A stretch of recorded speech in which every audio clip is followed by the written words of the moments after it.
At this point, our chief celebrant is already here, and many distinguished personalities have arrived. I'd like to urge you to please clear the aisle. Thank you so very much.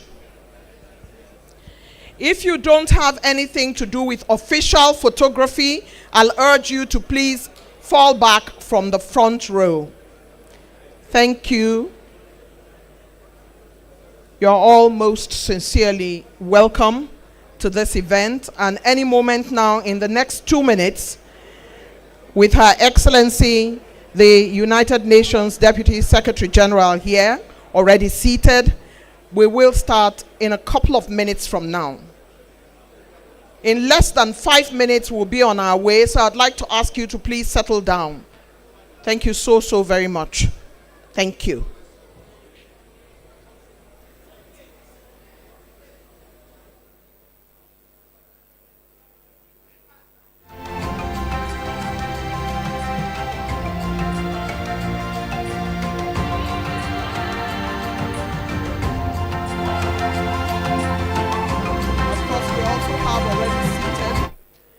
The former head of state, His Excellency General Yakubu Gowon, and seated beside him is the very distinguished Senator Bukola Saraki, His Excellency the former Senate President.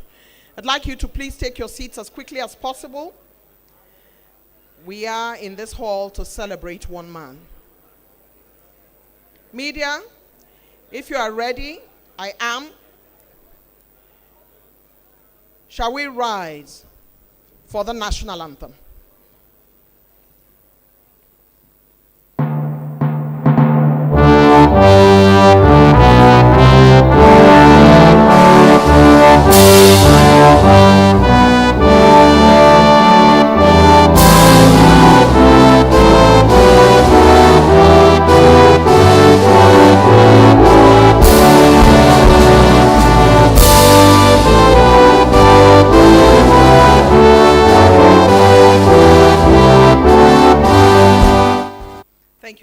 You may be seated.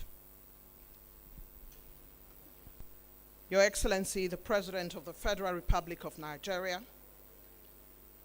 President Bola Ahmed Tinubu, represented today by our amiable Vice President, His Excellency, the very distinguished Kashim Shettima, former Head of State, His Excellency General Yakubu Gowon, former Vice President of the Federal Republic, His Excellency Vice President Atiku Abubakar, Chair of the occasion today, the Deputy United Nations Secretary General, Her Excellency Amina Mohammed, our delightful celebrants, His Excellency Dr. Kayode Fayemi, and his lovely wife, Erelu Bisi Adeleye Fayemi,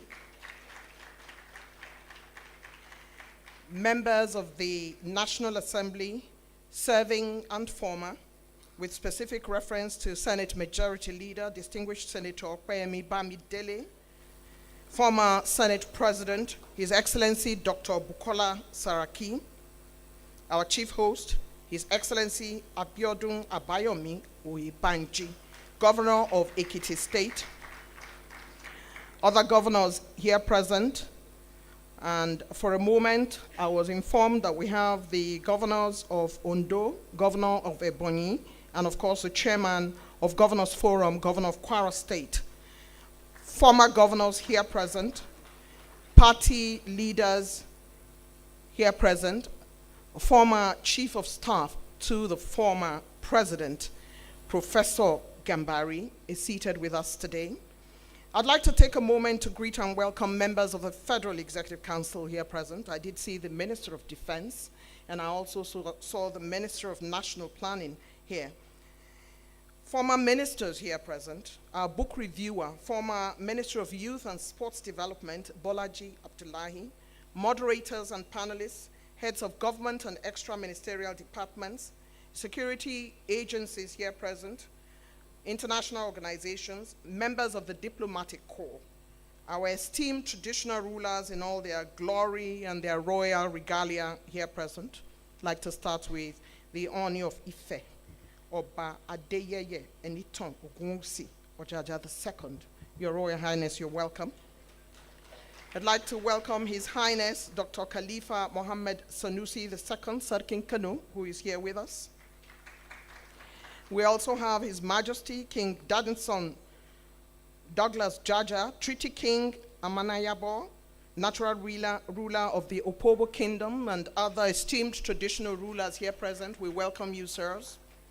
Faith leaders, I thought I saw Archbishop Onaikan. There are faith leaders in the house. You're welcome, sir.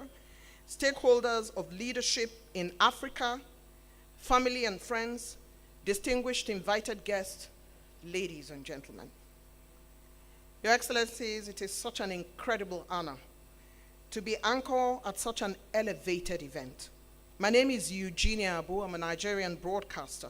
I'm working today with a die-in-the-wool broadcaster, my brother and friend, whom I like to call The Voice. Join me to welcome Mr. Ebere Young. Ebere, where are you? Please wave from wherever you are. Distinguished guests, ladies and gentlemen, today we are all gathered for the JFK at 60, Dr. Kayode Fayemi Commemorative Symposium. Today, we celebrate a man who has been in the forefront of leadership from a very young age. Dr. Kayode Fayemi is 60, and we seem to have known him for almost 120 years. It's amazing. It is also marked today that we are going to unveil a truly transformative institute to ensure that the many questions about leadership being asked across countries, across polities, across ideologies, across communities, and within the academia are answered at this institute. Should we train leaders? Is there mentorship leadership? Is Africa making the right leadership moves? Should we curate our leaders, recruit them or handpick them?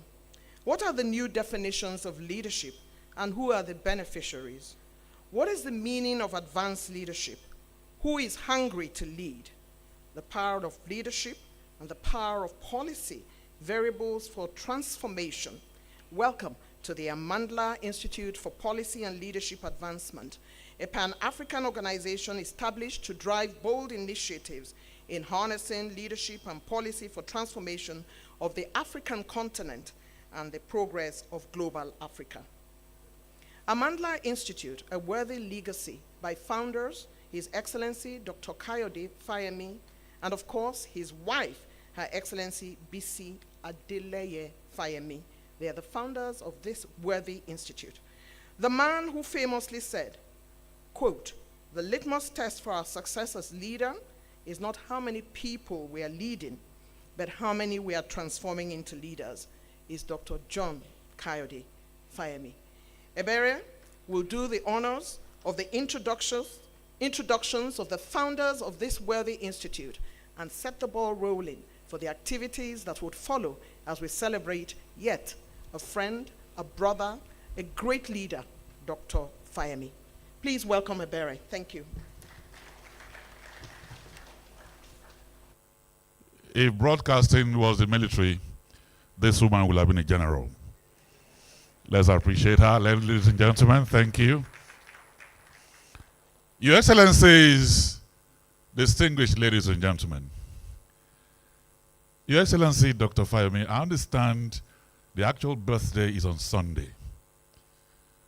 I will take the liberty of all the big men that are here to declare February Dr. Fayemi month. So we'll be having the birthday from now till Sunday and beyond. But congratulations to you. Congratulations. This man was the Governor of Ekiti State, 2010 to 2014. And then the people called him back between 2018 and 2022. But there's something he said that always resonates with me. He said, democracy is more than a system.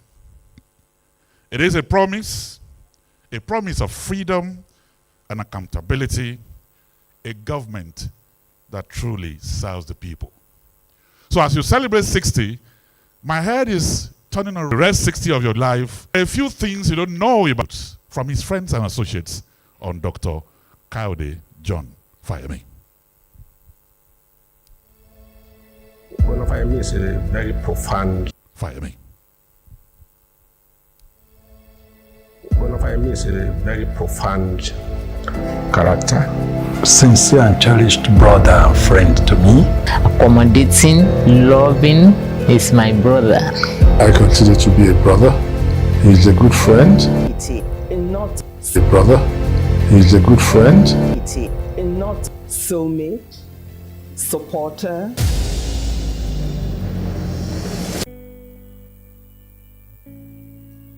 It's a blessing to humanity. It's a blessing from God. Glory that of the shadows. His pain makes us think. Thinking makes us wise, and wisdom makes life profitable for us. The man that we are celebrating today, Diamond Jubilee, 60 years, with his wife, with his family. He has suffered. And to be set out of the shadows. So we just began to hear of him, but through his parents, his family. Because he's from a very good and quality family, which is now translating to his own nuclear family and extended families.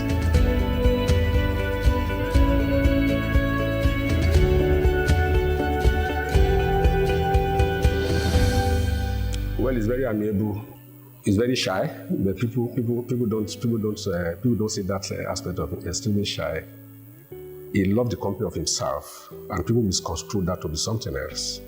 You know, he just wants to be within his own space and commune with himself. He's an extremely brilliant character. He loves the people, extremely courageous, you know, and he's a fighter. Kayode Fayemi has the most amazing work ethic. He works so hard. He's always focused on doing something with his time. He doesn't have time for frivolities. He's always doing something, doing some work, reading, writing, attending meetings. And when he sets goals or targets, he puts everything he has into making sure that he achieves them. He's somebody that is very dependable. A rigorous sense of not only ethical contemplation, but on top of that, he will also look at the pragmatic sense of whatever he's looking at the situation. He's my brother from a different mother. Together 101 and had the privileges of a governor's mother in Ekiti. She was so proud of me for coming home to see her every 6 months.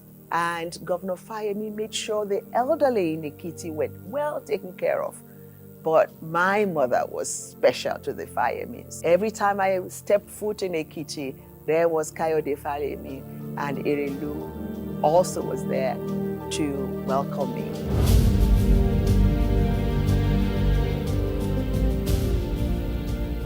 Some years ago, when I was celebrating my 60th birthday, I had decided, well, I had instructed my family that I wanted it to be a quiet affair. However, he, along with some of my friends, got together and decided that they would not accept that. And he went out of his way, along with other friends of mine, to see to it that I had what they believed and what turned out to be a befitting 60th birthday party. Then he came to the house and I told him, Mr. Governor, I thought you would not be coming to meet with me again. He said, Milord. He said, Milord, if I don't come to you, where will I go to? Where will I hear the truth? That's a quality leader. A great leader. As God will have it, we came back to office. So the first time he was to sleep there, we now organized a small welcome party for him. We didn't tell him. He just walked into the program. So he sat down, was pressing his phone. And I went to him that, I said, Oga, you are back here. How do you feel? He looked up, he said, I'm still processing it.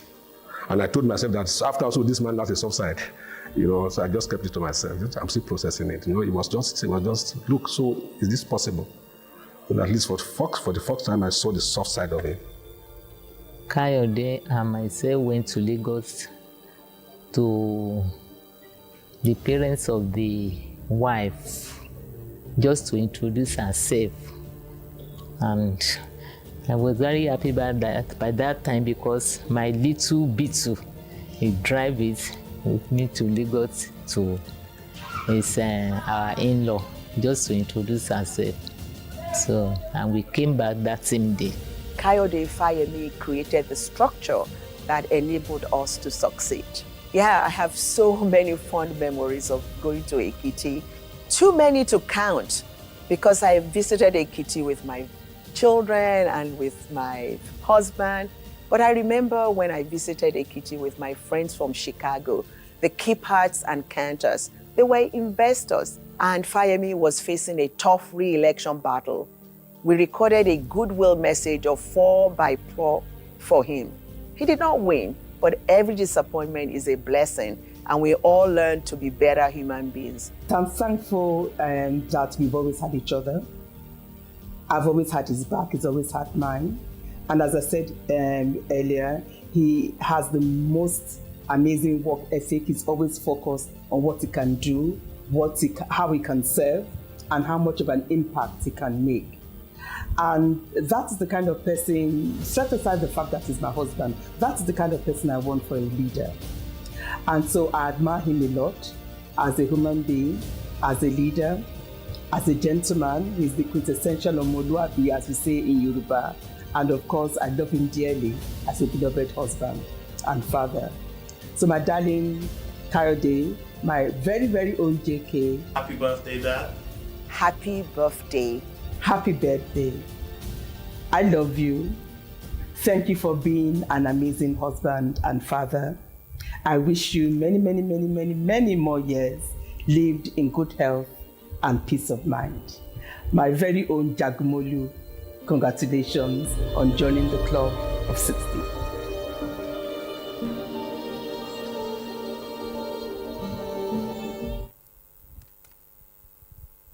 I'm very sure, Your Excellency, you've not had endowments from your wife this profusely in so many years. Can we put our hands together for this amazing woman? Former governor, former chairman of the Nigerian Governors Forum, and your predecessor is also in the room here. His Excellency Right Honorable Rotimi Amechi is in the room here. You cannot be all of this if this woman has not been behind you. Congratulations, ma'am. Congratulations. The two of you are celebrating the 60.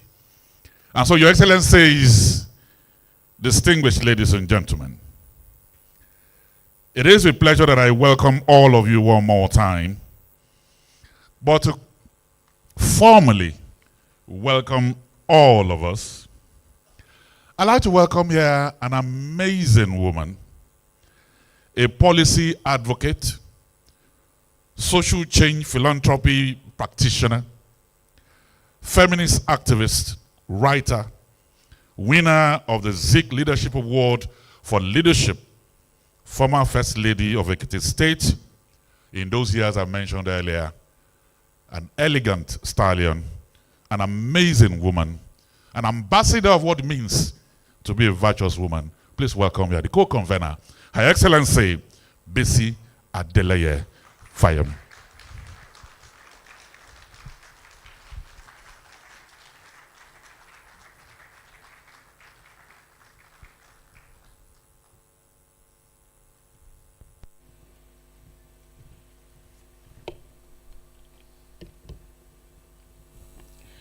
Your Excellency, the Vice President of the Federal Republic of Nigeria, Senator Kashim Shettima, Your Excellency, Madam Amina Mohammed, Deputy Secretary General of the United Nations, the Governor of my state, Your Excellency, Governor Biodun Abayomi Uyebanji,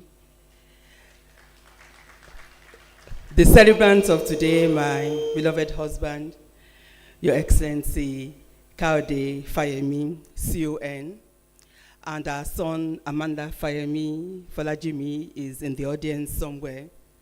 I would like to plead at this point through all my fathers, mothers, sisters, and brothers in the audience to stand on all the protocols that have been ably established by our two wonderful compeers, because there are too many people to recognize, and I don't want to run out of time. In September 1986, I was a postgraduate student in the Department of History, University of Ife, now Obafemi Awolowo University. I had an elective class on Nigerian foreign policy taught by the late Professor Olajide Aluko at the Department of International Relations. There was this shy, quiet, soft-spoken, handsome, and brilliant guy in my class. One day, I was reading in the Hezekiah Oluwasomi library, and when I was about to leave, I found out that I did not have my library card to take out the books I needed. I looked around to see where I could get some help, and there was the shy guy from my class. I walked up to him and said hello, and asked him if he had his library card on him, and if he could kindly help me take some books out. He nodded and smiled, showing a cute gap in his front teeth. I gave him the list of books I needed and promised to pick them up from his room later. As I walked away, he called out, "Please, don't forget to come." I smiled to myself. Of course, I would not forget. They were my books. The story about how I met John Kayode Fayemi at University of Ife, Obafemi Awolowo University, is well known. He is still quiet. He is still soft-spoken. He is still quite handsome. And he is still awesomely brilliant. The shy gentleman who I met in class in September 1986 has achieved so much and has become one of the most inspiring voices of our generation. I knew back then that Kayode Fayemi would be great. How did I know this? He was and still is disciplined, focused, and serious. JKF is not a sports fan. He prefers to spend time poring over The Economist or Newsweek. When many look to clubs, pubs, parties, and the like to unwind, Kayode is fixated on the news cycles on BBC, CNN, or Al Jazeera, and more recently, Arise Television. People might wonder, so what exactly does he do to relax? He relaxes all right. He reads anything and everything. He debates the future of Africa, the potential of Nigeria, the new wave of globalization, the failings of the international peace and security architecture, the role of civil society in ensuring the sustainability of democratic gains, and so on and so forth. When he's done debating, he writes about all the lessons he has learned over the years as a scholar, activist, politician, community leader, Pan-Africanist, and global citizen. JKF has always believed that as Africans, we deserve the very best, not just what we believe our circumstances or our context dictate. He is always looking ahead to what is possible, not fixated on what is not achievable in the short term. Envisioning, strategic thinking, leveraging relationships and partnerships to accomplish goals have always been JKF's strengths. As we are gathered here today to launch the Amanda Institute for Policy and Leadership Advancement, which you will learn more about later, and to celebrate this great son of Africa as he turns 60, I thank you all for making the time to join us. It gives me great pleasure to welcome our leaders from all over our country from Nigeria. Leaders from across Africa, and there are many of them here who have come in their capacity as trustees and board members of the Amanda Institute for Policy and Leadership Advancement. from the African diaspora, and our family and friends from far and near. Thank you all for being here and enjoy the program. Jagumolu, happy birthday.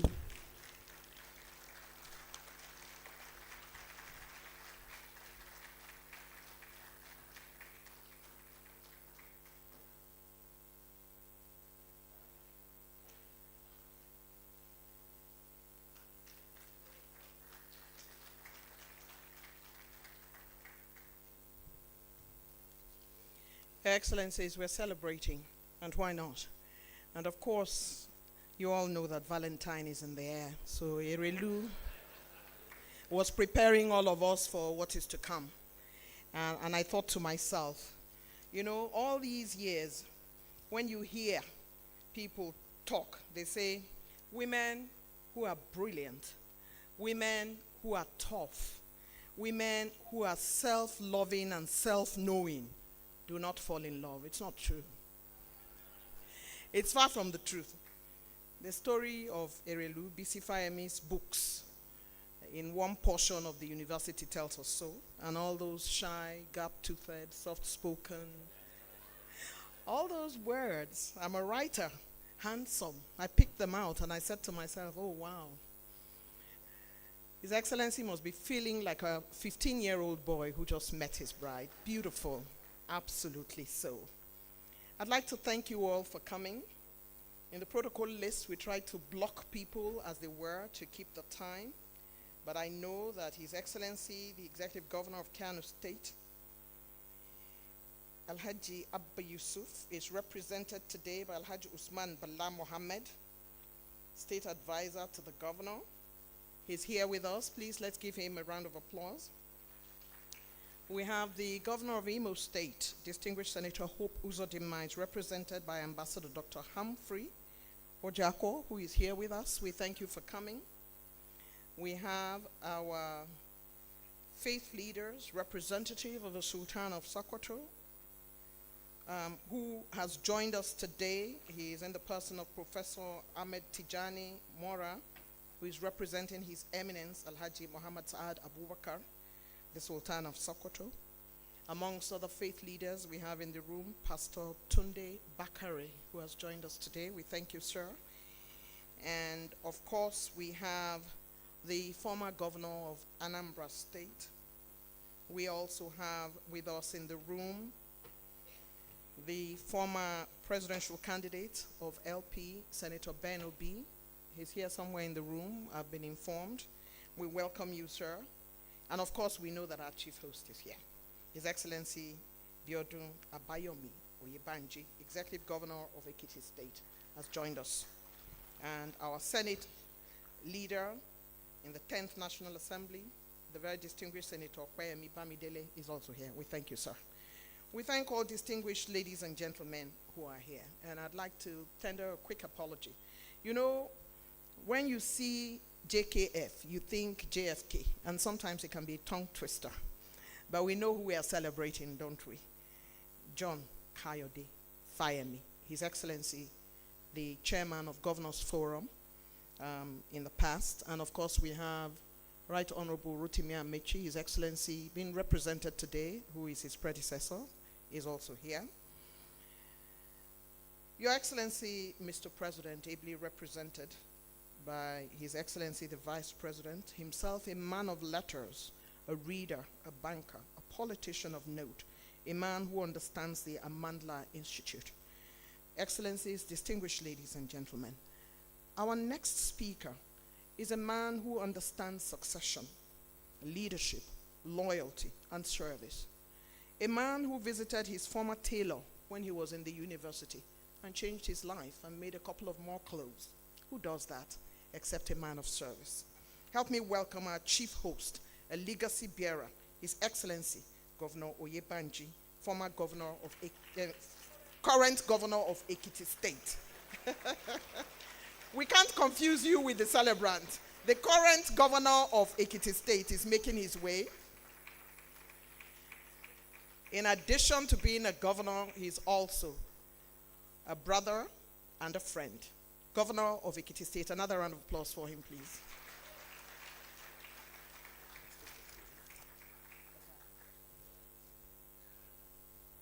Your Excellency, the Vice President,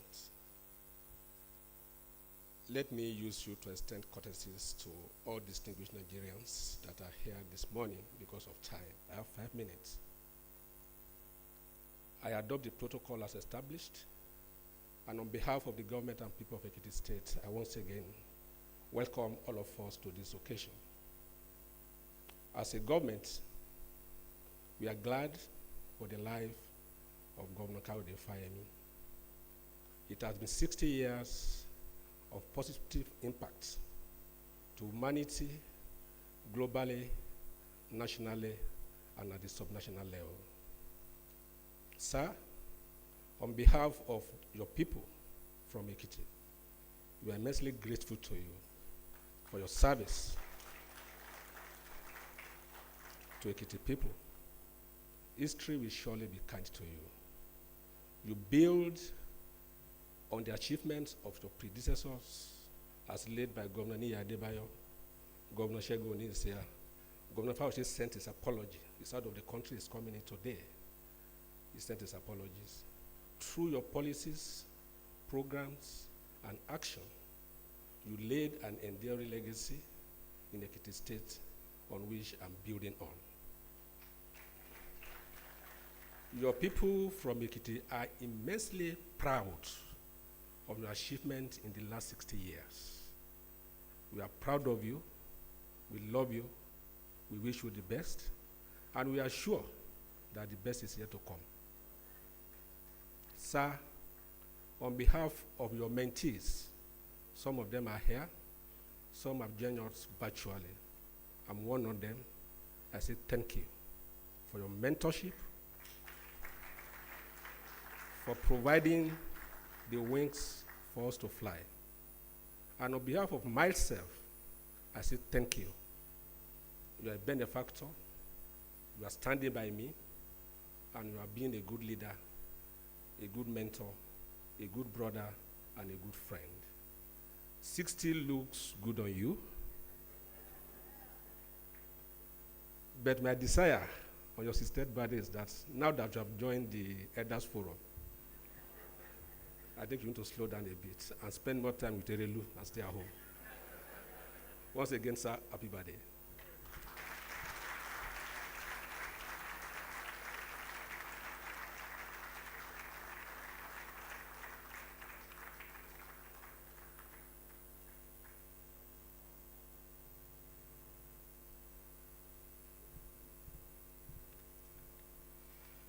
Your Excellencies, Governor Oyebanji of Ekiti State, who is our chief host today, has rolled out the many mentoring qualities of His Excellency Dr. Fayemi. As we continue in the lineup of events and activities that we have lined up for today's really important, groundbreaking historical event, permit me to welcome a very distinguished personality in our midst who continues to raise the bar at what it means to serve.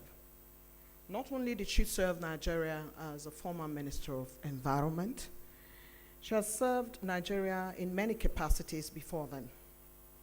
She is a foremost ambassador of Nigeria. She carries our flag very high.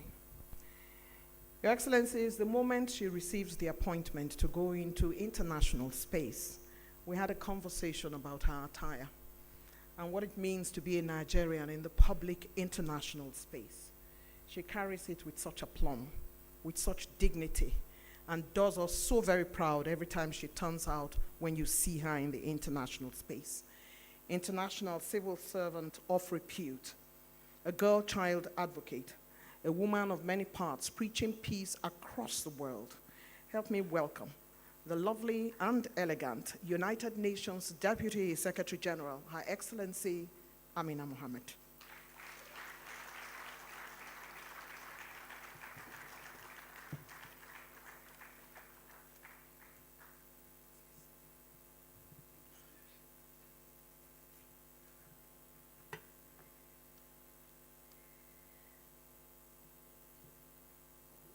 Just before I start with the Excellencies, I just wanted to claim something for the women of Nigeria.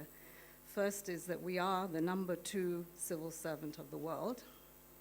And second, we are GCON. These women. Just a reminder that we can also get to those heights as our men do. Your Excellency, Mr. Bola Ahmed Tinubu, the President of the Federal Republic of Nigeria, ably represented by Your Excellency, Senator Kashim Shettima, GCON, Your Excellency, the Governor of Ekiti State, Your Excellency, former President General Yakubu Gowon, GCFR, our father, former Vice President Atiku Abubakar, GCON, honorable ministers and governors, and let me just say former, because I have never seen so many of my former colleagues in one room for a very long time, and it is an honor, and the present ministers and governors, royal fathers that are ably representing our royal mothers, excellencies, friends, colleagues, ladies and gentlemen. I'm just trying to put women on the stand, just as we have, you know.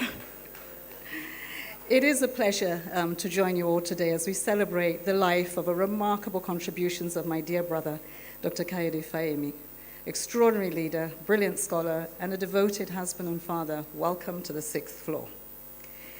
This milestone is not just a celebration of your life, but also of your enduring legacy in public service, in scholarship and leadership. As Governor of Ekiti State, your visionary reforms in governance, agriculture and infrastructure laid the foundation for sustainable development. And your tenure as the Minister of Mines and Steel Development is a testament of transformational change with your efforts to reposition Nigeria's mining sector, playing a crucial role not only in diversifying our economy, but also in creating jobs. My dear brother, I'm particularly pleased to congratulate you on the launch of the Mandela Policy and Leadership Institute. Our world today is at a critical juncture, and it's marked by complex challenges and conflicts.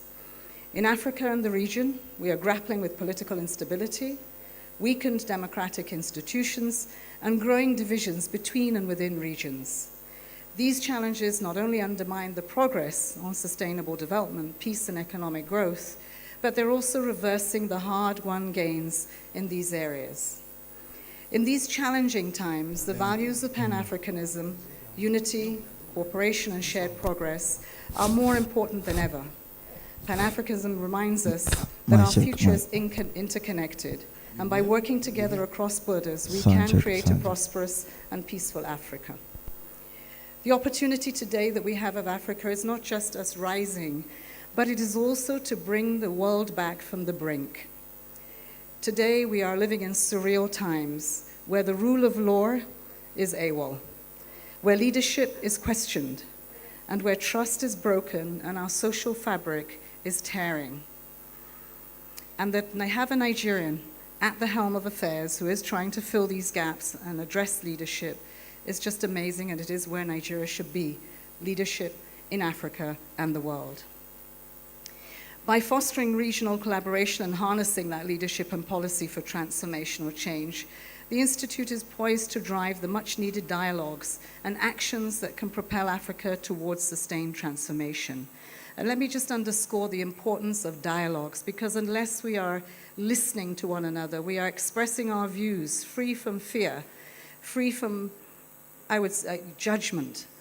Unless we do that, we will not get the richness of that diversity. We will not get the leadership that we need that represents each and every one of us. We must all be represented, and we can all agree to disagree, and we don't have to like each other, but we do have to get behind the leadership that this nation of over 240 million people so desperately needs.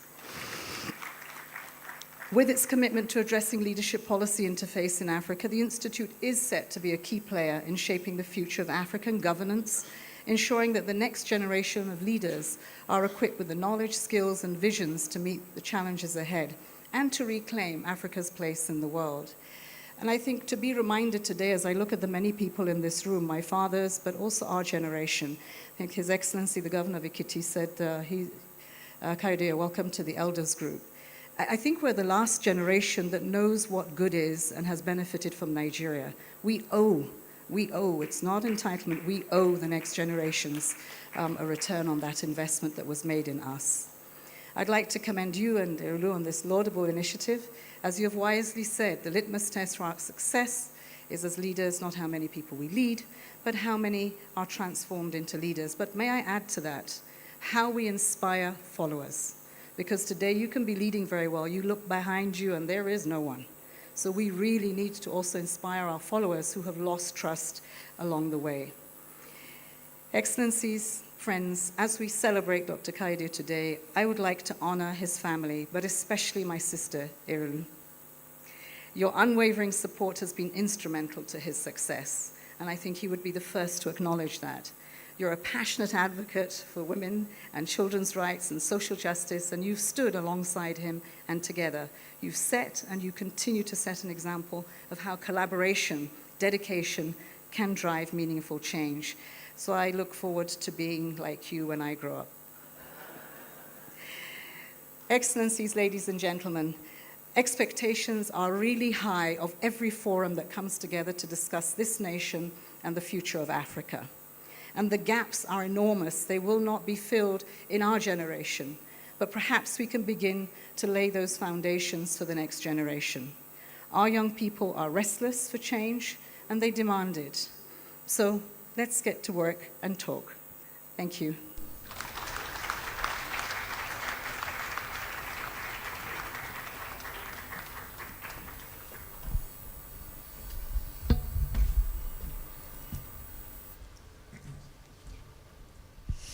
Please, can we put our hands together one more time? The second highest civil servant in the world, and she says, it's not for me, it's for the women. I'd like to welcome here His Excellency the Governor of Ekiti State.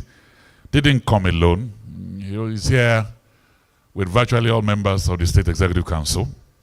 The Speaker and members of the House of Assembly are also here. And let me also welcome the former Governor of Edo State, His Excellency John Odige Oyegun. I welcome you, Your Excellency. And so, Your Excellencies, distinguished ladies and gentlemen, in the spirit of the founding fathers of Pan-Africanism, and a whole lot of the people in the audience are scholars, and they will know that Martin Delany, W.E.B. Du Bois, Henry Sylvester Williams, Kwame Nkrumah, the great Zeke of Africa, and the man that will be speaking to us next, alongside the same pantheon as the celebrant, are founding fathers who are pushing the frontiers of Pan-Africanism. I remember in 1996, when this man that's going to speak to us gave an address, a speech, at the African National Congress, Cape Town. The thing that has become his mantra was established when he says, I am an African. But when I hear that, my tongue does not rest. The grace in my tongue tells me that I can also wax lyrical by being an African. I am an African not because my heart beats with Africa. I am an African not because my skin is black, but because my mind is engaged by Africa. I am an African, not because my soul is at home on this beautiful continent. When Africa weeps for her children, my cheeks are stained with tears. And when Africa honors her elders, my head bows in respect. That describes this man that we're bringing now, the second president of independent South Africa. He'll be speaking to us because he's not here physically. He'll be speaking to us electronically. Please join us. I welcome here His Excellency Thabo Mbeki to deliver the keynote address.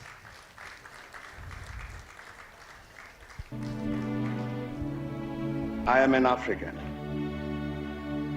I owe my being to the hills and the valleys, the mountains and the glades, the rivers, the deserts, the trees, the flowers, the seas, and the ever-changing seasons that define the face of our native land.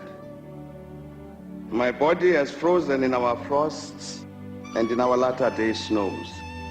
It has thawed in the warmth of our sunshine and melted in the heat of the midday sun. The crack and the rumble of the summer thunders, lashed by startling lightning, have been a cause both of trembling and of hope. The fragrances of nature have been as pleasant to us as the sight of the wild blooms of the citizens of the veldt.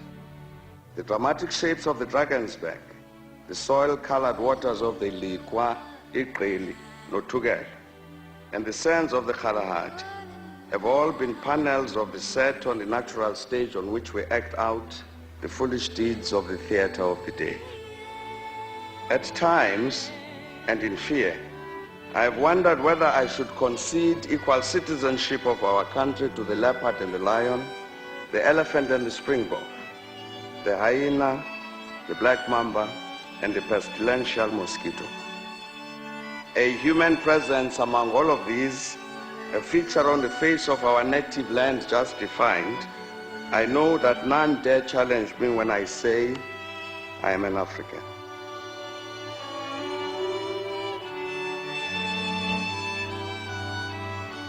I am the grandchild of the warrior men and women that incense Kukuni land.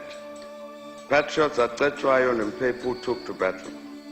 The soldiers Mushweshwe and Ngungunyane taught never to dishonor the cause of freedom. I am the child of Nongause. I am he who made it possible to trade in the world markets in diamonds and gold and the same food for which our stomachs yearn. Being part of all of these people, and in the knowledge that none dares contest that assertion, I shall claim that I'm an African.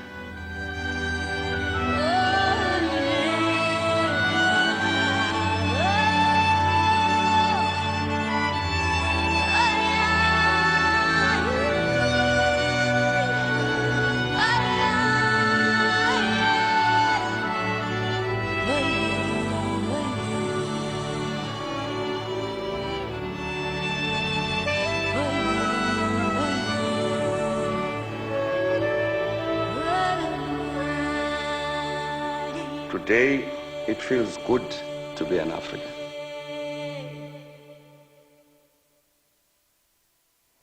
Program Director, our dear friend and founder of the Amandla Institute, Dr. Kayode Fayemi, His Excellency President John Mahama, President of the Historic Republic of Ghana, esteemed panelists, distinguished guests and participants, comrades, ladies and gentlemen. First of all, I'd like to apologize most sincerely for my failure to be with you today as you launch the Amandla Institute. The reason for this is that this launch coincides exactly with the delivery by our President Cyril Ramaphosa today in Parliament of what in our country we call the State of the Nation Address, the SONA. It is understood and expected that as a former head of state, I must attend this important occasion when the current head of state addresses the nation on the government's perspectives for the current year 2025. You will understand that I have to honor this expectation. However, I said all of this with great regret.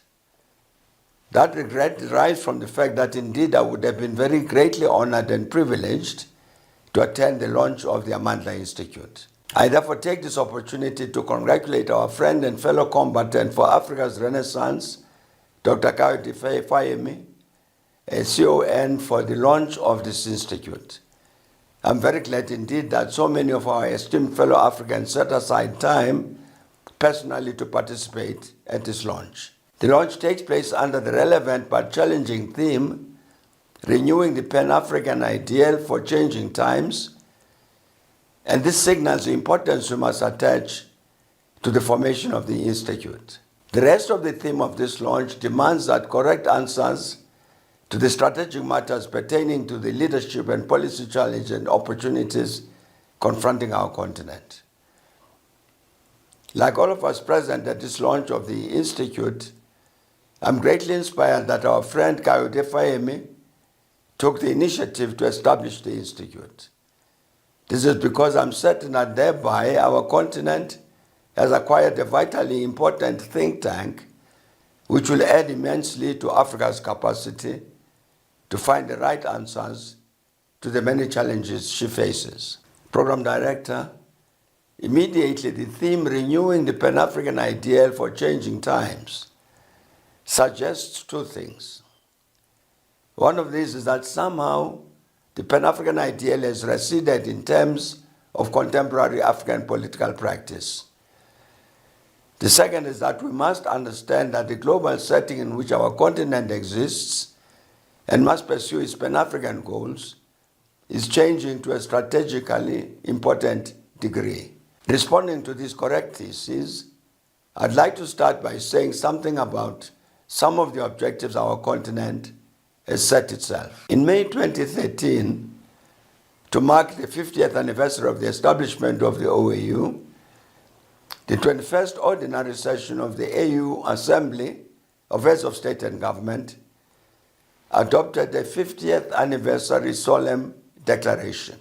Among other things, that declaration says, "We, African heads of state and government, guided by the vision of our union and affirming our determination to build an integrated, prosperous, and peaceful Africa, driven and managed by its own citizens and representing a dynamic force in the international arena, declare our strong commitment to accelerate the African Renaissance by ensuring the integration of the principles of Pan-Africanism in all our policies and initiatives, and will move with speed towards the integration and merger of the regional economic communities as the building blocks of the Union.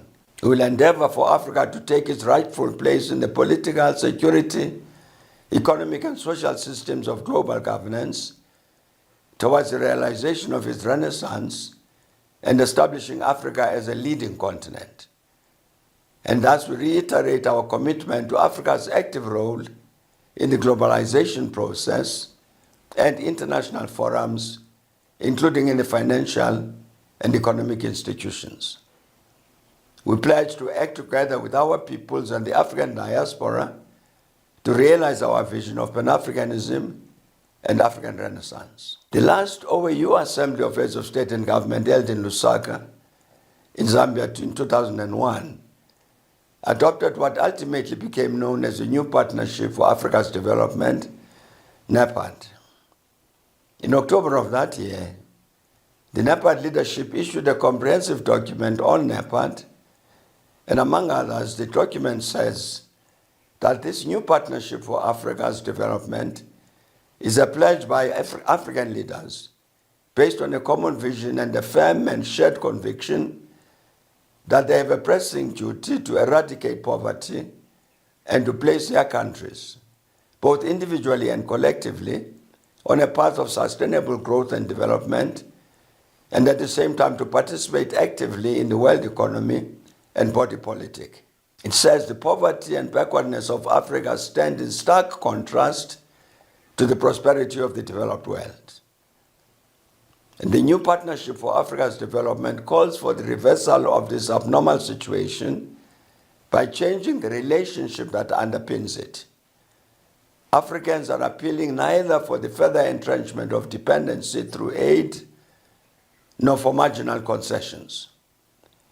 We are convinced that an historic opportunity presents itself to end the scourge of underdevelopment that afflicts Africa. The resources, including the capital, technology, and human skills that are required to launch a global war on poverty and underdevelopment exist in abundance and are within our reach. Across the continent, Africans declare that we will no longer allow ourselves to be conditioned by circumstance. We will determine our own destiny and call on the rest of the world to complement our efforts, unquote. I've quoted passages from the AU 2013 Solemn Declaration and the 2001 NEPAD founding document because these state precisely what our continent wants to achieve. In all instances, informed by the Pan-African ideal to which this launch of the Amandla Institute has drawn our attention. Accordingly, no one among us or elsewhere on our continent and the African diaspora can say that as a continent we have not identified the objectives we pursue and therefore that we have not defined the Africa we want. Through both the OAU and the AU, We have indeed defined the Africa we want, including through Agenda 2063. Necessarily, the next important question arising from this is what have we done to build the Africa we want? Before we address this important question, let me say something about the global setting within which Africa pursues its objectives. The defeat of Nazism in 1945, the subsequent emergence of the new socialist countries, and the virtual total defeat and destruction of the global system of colonialism created excellent conditions for the realization of the African aspirations. Among others, all this turned the United Nations, and especially its General Assembly, into a true friend of the peoples of Africa. For instance, when the General Assembly adopted its Millennium Declaration, it devoted a few paragraphs specifically to Africa. In a section headed Meeting the Special Needs of Africa, it said, among others, we will support the consolidation of democracy in Africa and assist Africans in their struggle for lasting peace, poverty, eradication, and sustainable development, thereby bringing Africa into the mainstream of the world economy. In September 2002, the General Assembly adopted the United Nations Declaration on the New Partnership for Africa's Development, which said, quote, we recommit ourselves to meeting the special needs of Africa as recognized in the Millennium Declaration and other agreements. We welcome the New Partnership for Africa's Development as an African-led, owned, and managed initiative, and recognize that it is a serious commitment to addressing the aspirations of the continent. In 2008, the General Assembly adopted the Political Declaration on Africa's Development Needs and said, and I quote, we recommit ourselves to reinvigorate and strengthen a global partnership of equals based on our common values, mutual accountability, shared responsibility, and the determination to collectively act for our common future and to mobilize the resources, including human, financial, technological, required to end poverty, hunger, and underdevelopment in Africa, with the explicit objective of turning existing commitments into concrete actions, unquote. For its part, in 2002, the G8, the then leading group of industrialized countries, adopted the G8 Africa Action Plan, which said, inter alia, I quote, we, the heads of state and government of 8 major industrialized democracies and the representatives of the European Union, meeting with African leaders at Kananaskis, welcome the initiative taken by African states in adopting the New Partnership for Africa's Development, NEPAD, a bold and clear-sighted vision of Africa's development. We will pursue this action plan in our individual and collective capacities and through the international institutions to which we belong. And we will take the necessary steps to ensure the effective implementation of our action plan, and will review progress in our next summit based on a final report from our personal representatives for Africa, unquote. Surely, given such commitments by all nations, through the UN General Assembly, as well as the dominant global economic players, Africa's dreams would be realized. In this regard, in its 2001 document we've cited, NEPAD had this to say, and I quote, in Africa, 340 million people, or half the population, live on less than $1 US dollar per day. The mortality rate of children under 5 years of age is 140 per 1,000. And life expectancy at birth is only 54 years. Only 58% of the population have access to safe water. The rate of illiteracy for people over 15 is 41%.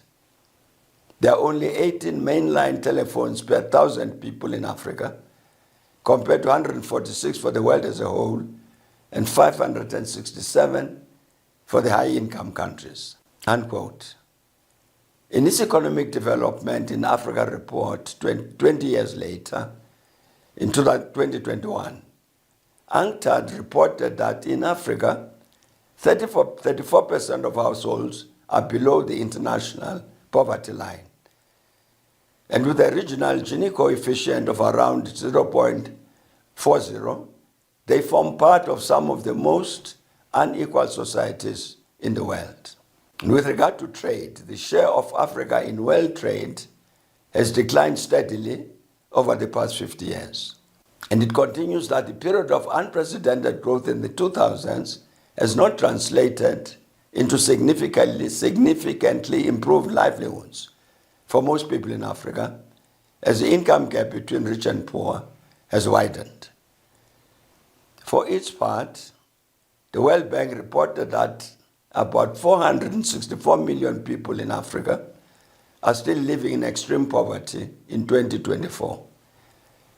The region continues to grapple with high debt risks, with 53% of IDAT eligible countries in the region at high risk or already in debt distress. And it says the high debt burden of African governments is leading to painful trade-offs. It is curtailing the fiscal space to invest in development priorities such as human capital, energy, transportation, and it is raising their vulnerability to shocks, particularly for countries with access to global capital markets and other concessional financing sources. As a result, the risk of external debt distress in sub-Saharan Africa remains high, unquote. The region's growth performance, they said, inadequate to reduce extreme poverty and boost prosperity.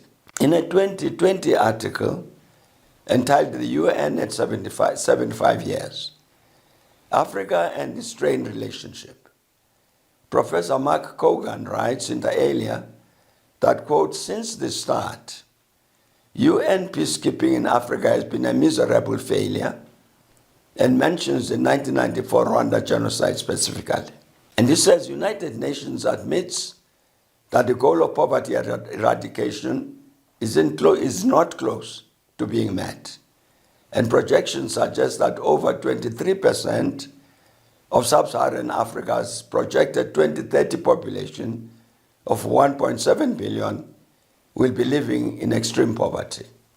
In other words, of the 500 million people that will be living in extreme poverty by 2030, 479 million will be from sub-Saharan Africa, unquote. The new Sustainable Development Goals, which contain 17 goals with 169 targets and 232 specific indicators, also put Africa on the back foot. Says the professor, related to development finance, already 20% of all African countries do not raise enough in revenues for essential state functions, while in sub-Saharan Africa that rate rises to 33%.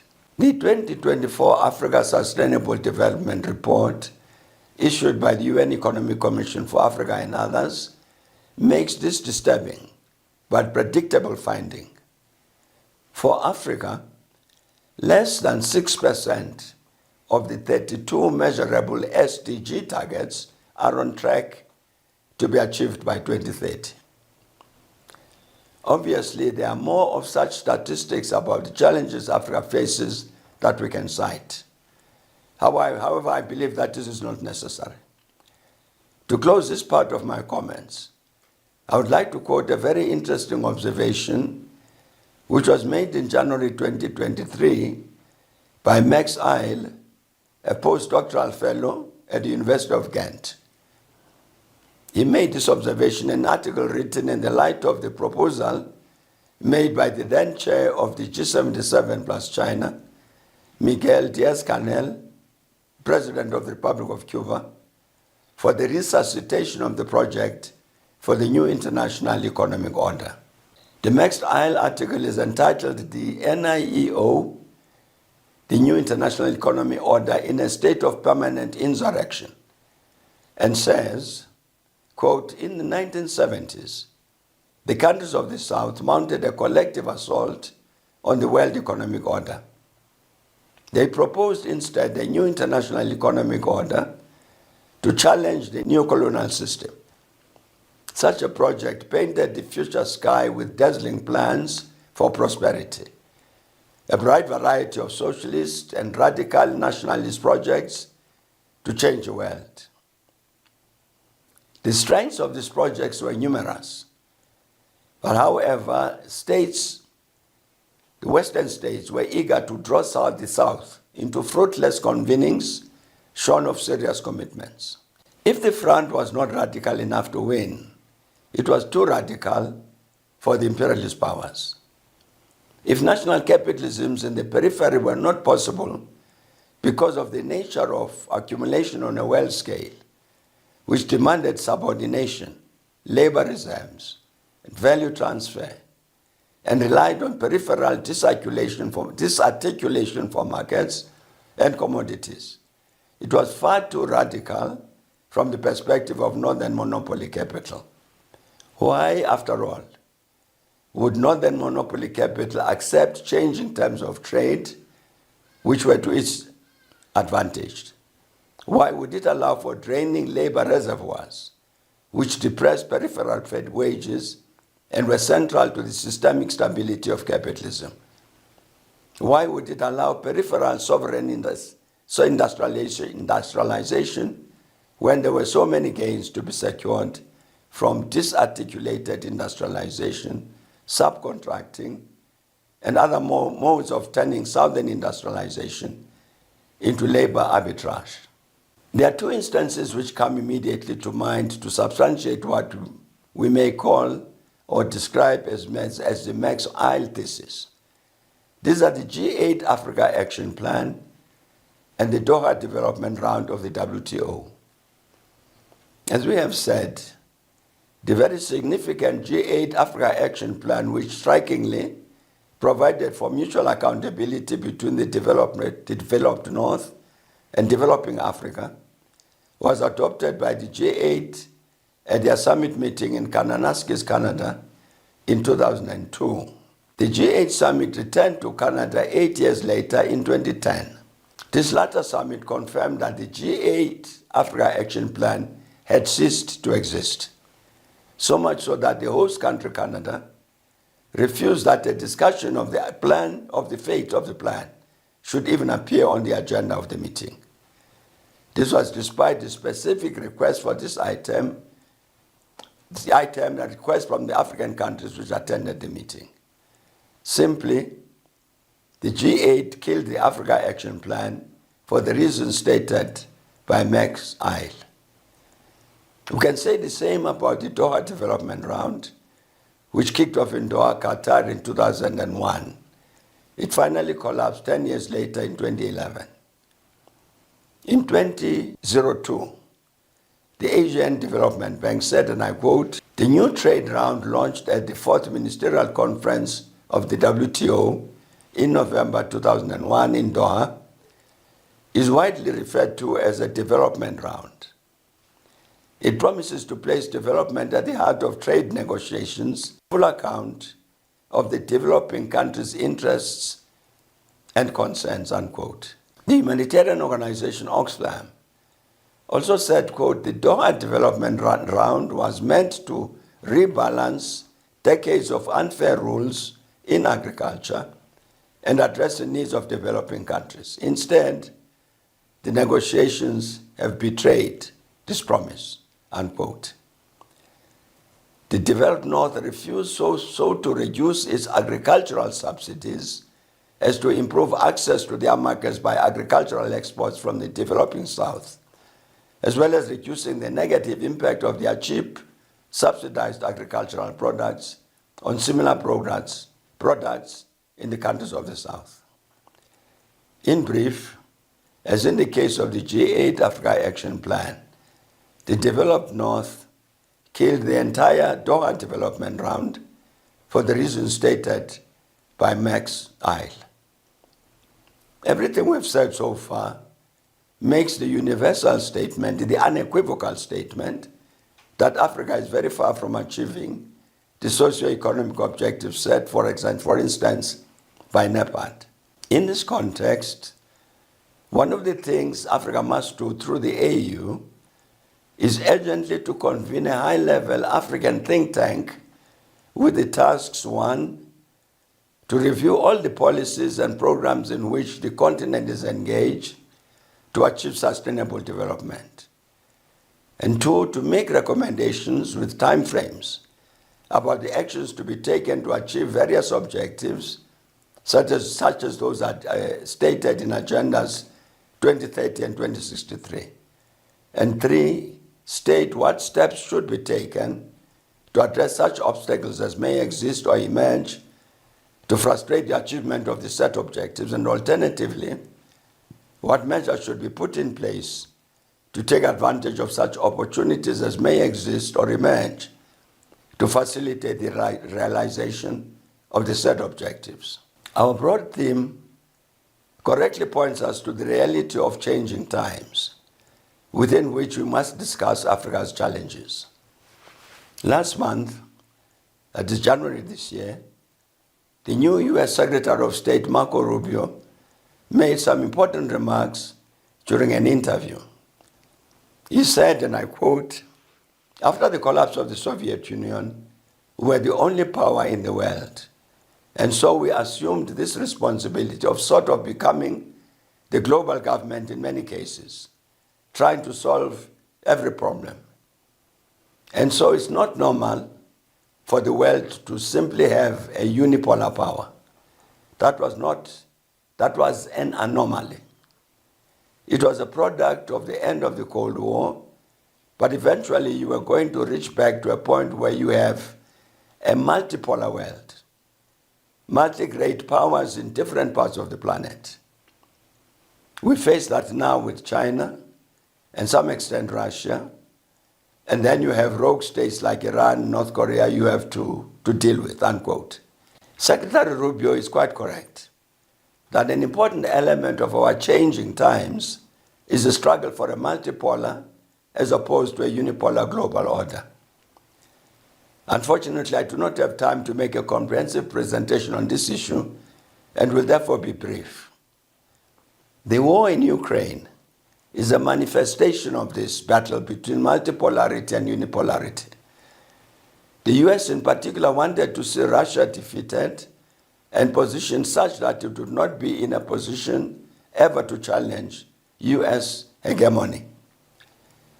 This US project has failed in good measure because it could not achieve the global isolation of Russia which it sought. An article entitled "Global Power Shift and Multipolarity" says, and I quote, "The global balance of power is shifting towards a multipolar and fragmented world order.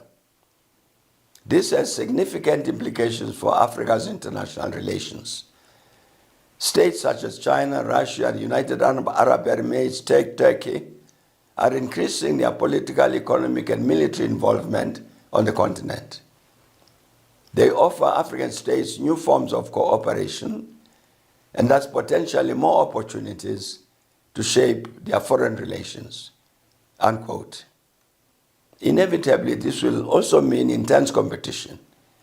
And here I will only use the example of China and the United States. According to the FOCAC Beijing Action Plan 2025 to 2027, China will provide $50.7 billion US financial support to Africa during this period.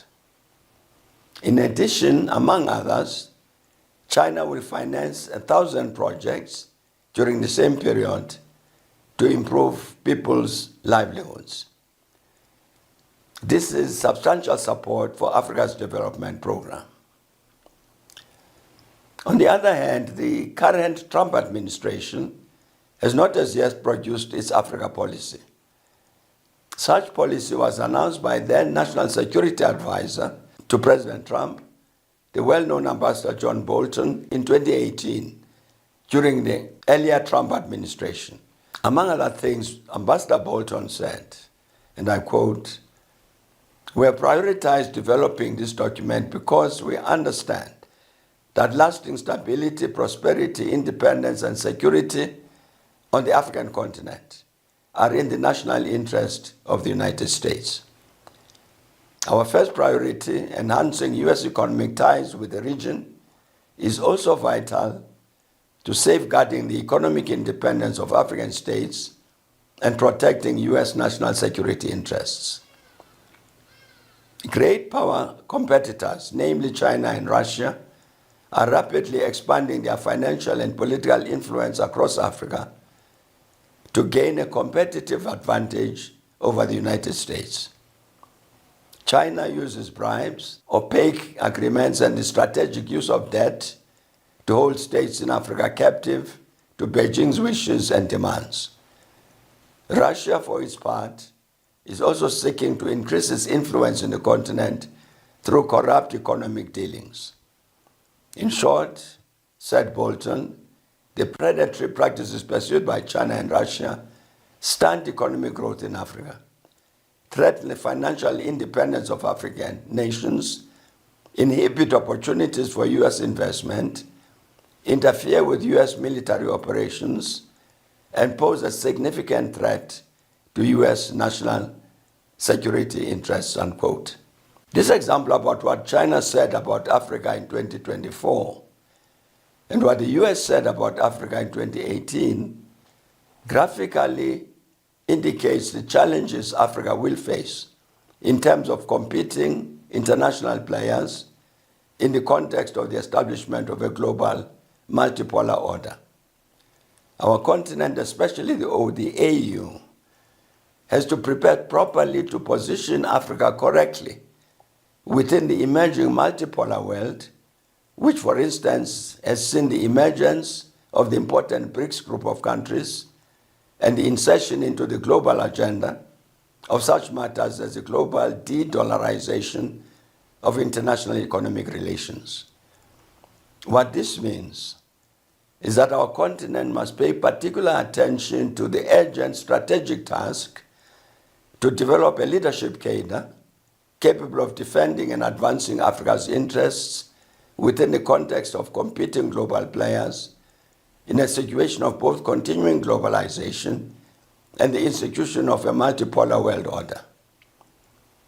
This requires an African cadre of leadership which both understands and is truly committed to the Pan-Africanist perspective. This also means an African cadre of leadership that is genuinely committed to serve the people of Africa, firmly opposed to corruption and other self-serving behavior by people in leading positions. It means an African cadre of leadership which is well-schooled in the operational, tactical, and strategic objectives our continent pursues at any particular time. It demands that the fellow Africans charged with the full-time task to defend and advance Africa's interests, the permanent representatives at the AU headquarters in Addis Ababa, as well as the AU Commission, must be people of high caliber, consistent with the quality of the cadre of leadership we've tried to convey. The immensity of the task we face in this regard is confirmed by the succession of negatives, which have meant that the AU has gone missing as the conflict in Libya remains unresolved. As war raged in Ethiopia from November 2020, the same concerning the AU has happened as war has raged in Sudan starting from April 2023, as the formation of the Alliance of Sahel States has threatened the very survival of ECOWAS, and as many African countries have once more fallen into a debt trap, and so on. I'm very glad that today we are launching the Amandla Institute for Leadership and Policy Advancement, which must and will play an important role in helping our continent to accomplish the tasks we have indicated. Please accept my best wishes for the success of the launch of the Amandla Institute. And thank you very much.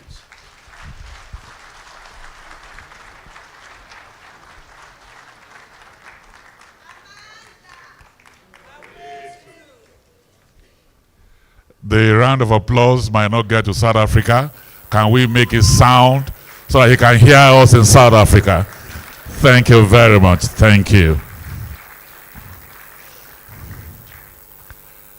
We will adjust our program a little bit because of the exigency of our special guests. But let me welcome here the Chief Servant, His Excellency Mwanzu Babangida Aliyu, former Governor of Niger State, who is here with us. His Excellency Abdul Fattah Ahmed, former Governor of Kwara State, is also here with us. His Excellency Aminu Waziri Tambuwal, former Speaker of the House of Representatives, former Governor of Sokoto State, is here with us. And His Excellency Right Honorable Emeka Ihedioha, former Deputy Speaker and former Governor of Imo State, also here with us. I welcome you. Thank you very much. And so, Your Excellencies, distinguished ladies and gentlemen, at different fora that I've seen this man speak, he believes that the forces that unite us are intrinsic and greater than the superimposed influences that keep us apart. He is a man that does what he loves and loves what he does. Every day that he wakes up, he expects to be judged by what he does. To him, we are judged not by the harvest we make, but by the seed we plant. He autographs his work with excellence, and we are very happy that today he's representing the President of the Federal Republic of Nigeria.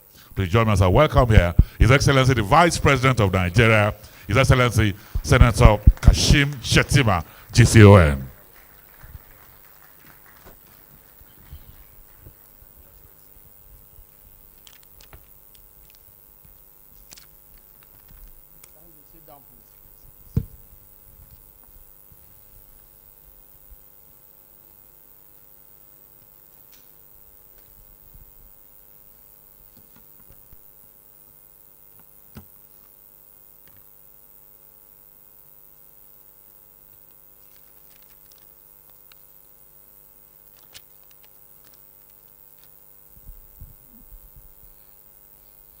The Deputy Secretary General of the United Nations, my sister Amina Mohammed, GCON, I'd like to use you as my point of reference to recognize, appreciate, and celebrate all the women of Africa and the women of the world.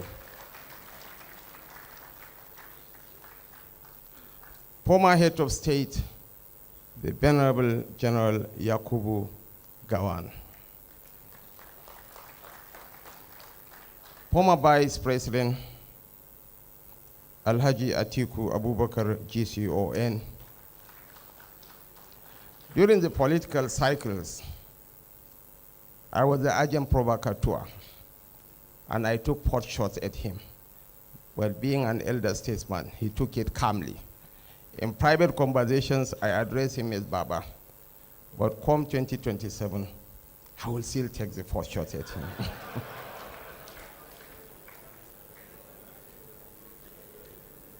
Former elder statesman and former national chairman of the APC, Baba Bisi Akande and John Odige Oyogun. Former president of the Senate, my friend Bukola Saraki, GCON. The host governor,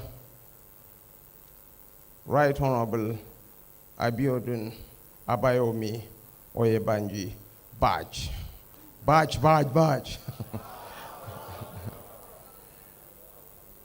Governor of Ondo State, Mr. Loki Aidetiwa. Senate Majority Leader, Senator Michael Opemi Bamidele. And I would like to use you as my point of reference to recognize and appreciate current and former members of the National Assembly. Former chairman of the NGF, Senator Abdul Aziz Yari Abubakar.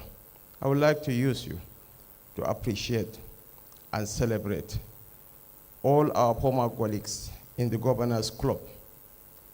I have seen Right Honorable Aminu Waziri Tambuwal, Richard Adeni Adebayo Otumba and his beautiful wife Erelu,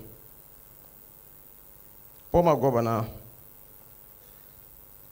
of Ekiti State Shegun Oni, and my colleagues in the Federal Executive Council, Muhammad Baduru Abubakar and Abubakar Atiku Bagudu. There are so many BIPs here. I would rather say I respect all of you. I cherish all of you. Gabriel Suswam, a senator. My friend, the Otumba of Benue, is also seated here. And of course, the celebrant and his beautiful wife. And I want to especially recognize our father, Cardinal John. And my sister referred to him as Archbishop. She's a Catholic, but she referred to our cardinal as Archbishop. Your Royal Father, Oba Oni Ade Enitan Ogunwusi Ojaja II. Your Royal Highness, the Emir of Kano, Muhammad Sanusi II. King Jaja of Opobo, and distinguished ladies and gentlemen, members of the diplomatic corps. The world has never suffered from a scarcity of ideas. Nations and civilizations have risen on the strength of visionaries, and they have also crumbled under the weight of ideas left in the dusty boat of time. But today, the world as we know it is born to a reality in which we cannot afford to be preloading bystanders. This gathering is an acknowledgement of this dilemma, and I am honored to join my brother and friend, a scholar statesman of the finest breed, John Kayode Fayemi, in his mission to be an intellectual prototype for the continent. The post-idea wall is not a wall without ideas. It is a wall where the excuse of not knowing has expired. Emerging technologies like the large language models of artificial intelligence and machine learning have shattered traditional barriers to knowledge. The answers to our most complex problems are no longer elusive. They exist at our fingertips, generated in mere seconds. The real question is no longer what we should do. That has been answered 1 billion times over. The real question is who will act. Who will rise above inertia and ensure that our ideas do not remain ink on paper, buried in symposiums and policy documents. For centuries, Africa was plundered for its resources. For these centuries, we are mostly prophets of lamentation and despair. Today, we face an even worse risk, the risk of being plundered for our potential. This is so because the algorithm shaping global power, the AI rewriting economies, the policies dictating climate futures are being coded in distant capitals while we linger in debates over yesteryears. The post-idea wall forgives no such hesitation. It rewards only those quick to translate their ideas into actions or compete with the best ideologues and scientists from other parts of the world. Dr. Kayode Fayemi and Mrs. B.C. Adele Fayemi understood this, and that is why we are here. Our Mandela Institute for Policy and Leadership Advancement will have been just another think tank for empty theories and fancy talk shows if it were not the brainchilds of men that have had the privilege of fusing intellectual rigor with actionable courage. Dr. Fayemi's legacy, from pro-democracy activism to public administration, teaches us that leadership in this era demands more than ideation. It requires the stamina to execute, the grit to dismantle barriers, and the wisdom to see the inventions of the current wave of the Industrial Revolution not as a threat, but as a tool to reclaim Africa's agency. It was unsurprising that when the world converged on Davos, Clusters, Switzerland last month for the 55th annual meeting of the World Economic Forum, the focus was on how we could collaborate for the intelligent age. Their 2025 Global Risk Report is a call to each policymaker to pay attention to the gathering storm about to disrupt the fragility of the world, particularly our security, climate, and economic stability. It was not alarmism to point out that Africa has the gloomiest profile. This is because while terrorism and insurgency destabilize fragile states, global geopolitical tensions are diverting international attention and resources away from our security needs. The reflection of Africa in the mirror is not one of hopelessness. There are 1,000,001 ideas for every problem we see. We know what to do as climate change threatens our continent, and when extreme weather events like droughts and floods disrupt agriculture and livelihoods. We know the policy choices to prioritize to mitigate our economic instability, driven by inflation and debt crisis. And we also know how the historical greed and grievances that have brought us to where we are. We also know the devastation of the rise of misinformation and cyber threats, and what will happen if we don't build public trust and the institutions to combat our hysteria about the digital age into fuel for innovative thinking.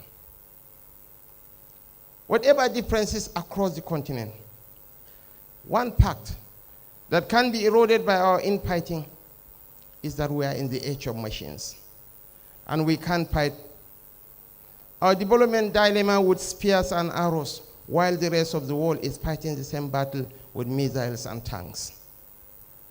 The world is not waiting for Africa to catch up. While we parse political rivalries, others parse data sets. While we litigate history, others engineer futures. The trend of progress accelerates, yet too many of our leaders cling to old carriages. These are our client state mentalities, our dependency on foreign blueprints, and our governance by hashtag activism. This is indeed the tragedy of our time. The founding of Amandla Institute emerges as an antidote to this paralysis. We are here not only to generate more ideas, but to create executors. We need leaders who will policy as a scalpel, not a slogan. We need visionaries who see AI as a collaborator, not a competitor. We need a generation of Africans who recognize that Pan-Africanism, renewed for this age, must be rooted in actionable sovereignty. Your Excellencies, distinguished ladies and gentlemen, the renaissance of this country will not be gifted. It must be built. For too long, we have outsourced our thinking. For too long, we have relied on institutions and ideologies that treat us as consumers, not creators. But the post-idea world deserves excuses.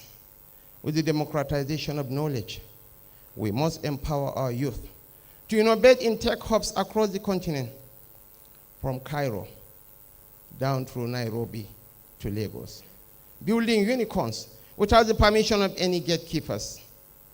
What they lack is not ideas, but ecosystems, systems where policy, funding, and the political will converge to scale their journeys.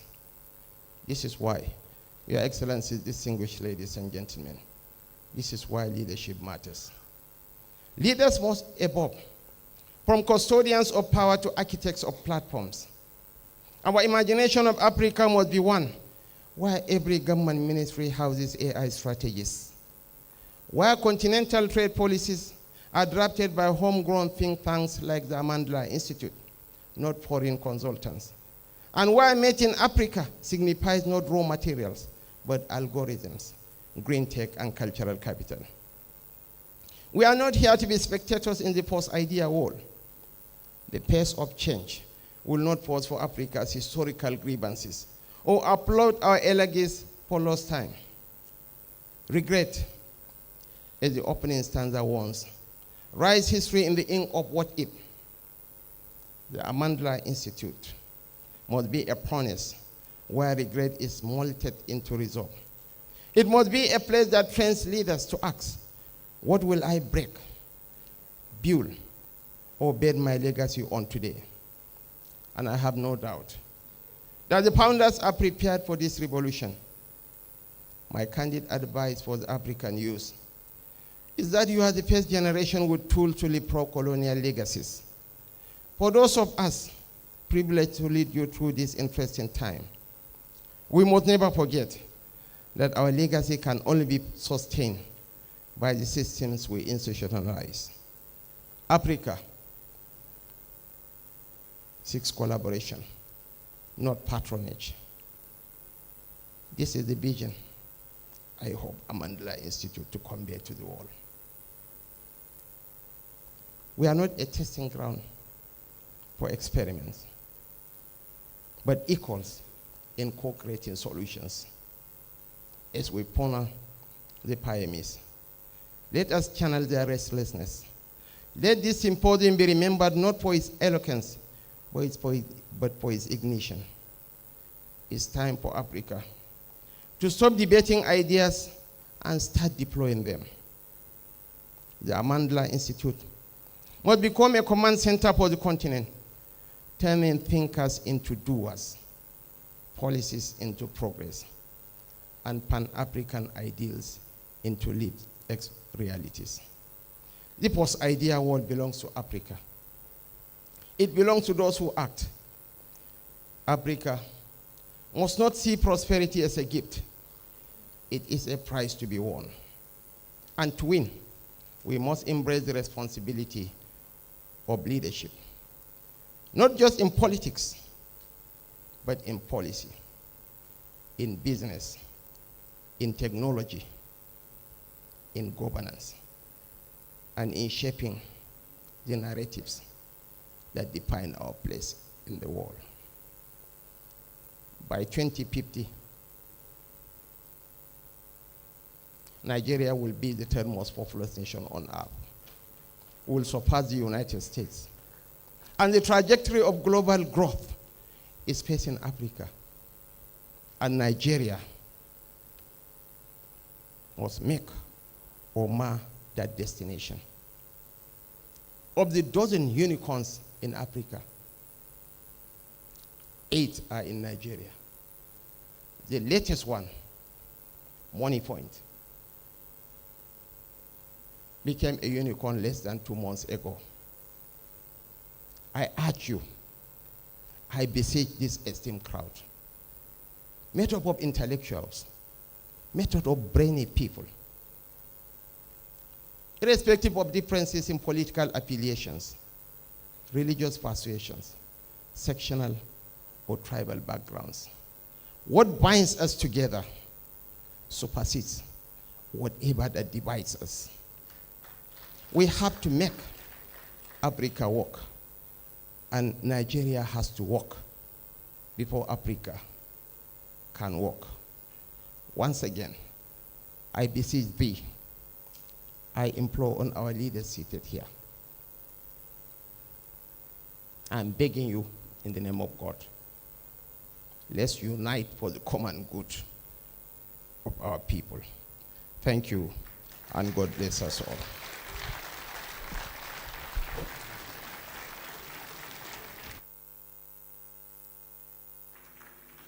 His Excellency, the representative of the President has spoken.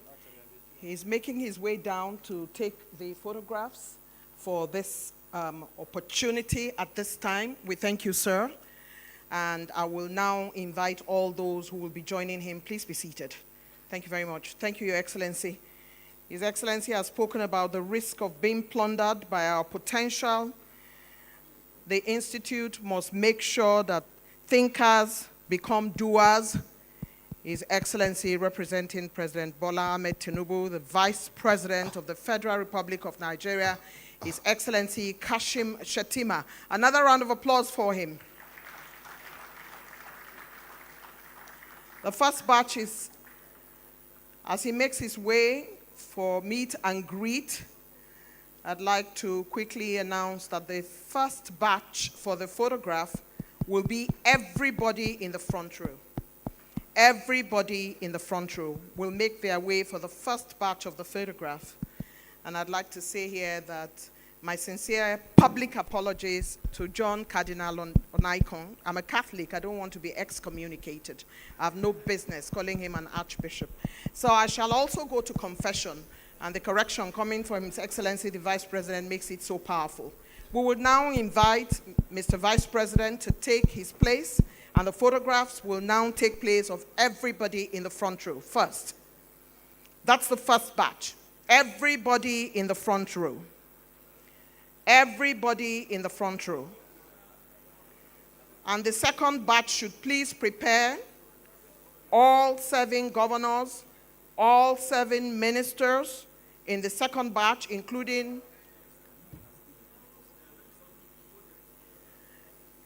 can media please put up the screen? It's reflecting. Our first batch is everybody in the front row for now. And our second batch will be all 7 governors and all 7 ministers.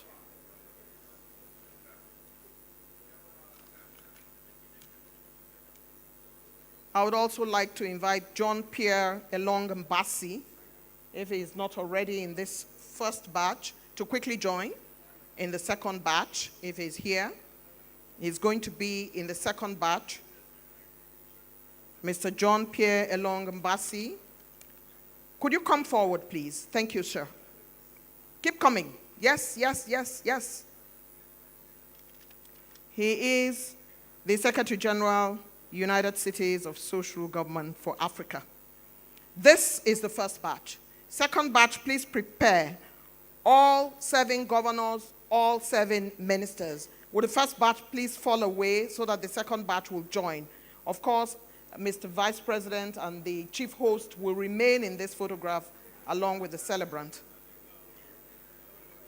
All 7 governors, all 7 ministers to please join, and representatives of governors, wherever you are, please come forward real quick and join this photograph.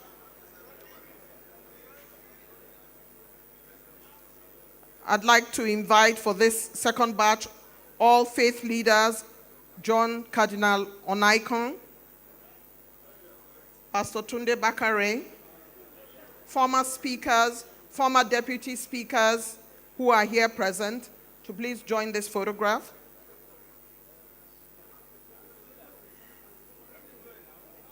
Thank you very much. After this batch, we have all former leaders of the National Assembly, of course, party leaders, all former governors, all former ministers, all former governors, all former ministers to join the next batch like real quick. Former leadership of the National Assembly, all former governors, all former ministers.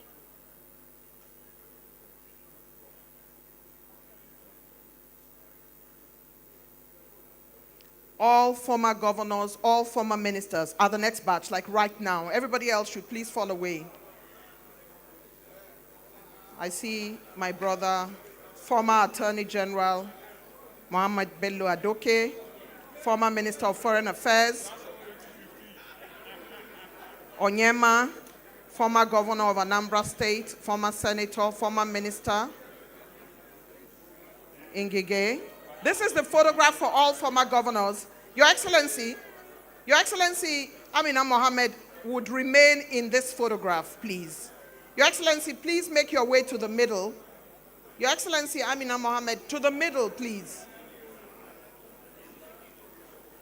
All former governors, all former ministers, United Nations Deputy Secretary General, please make way for her to join. Thank you.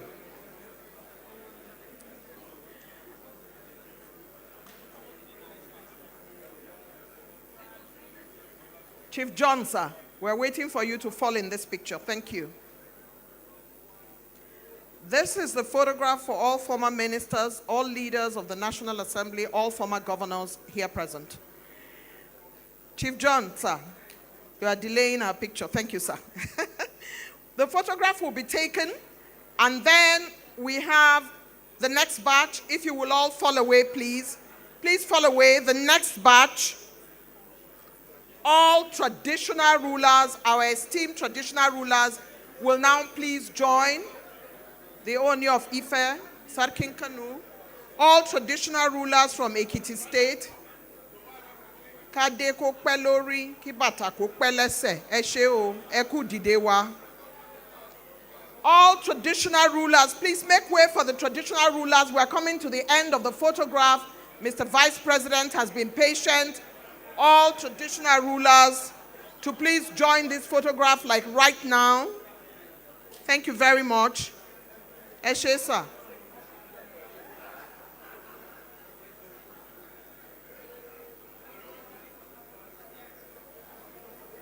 Oh yeah, sorry, sir. I mean, no, you can see the other side. Yes, sir. Please clear the way for this photograph to be taken real quick. This is the time for traditional rulers, our esteemed traditional rulers.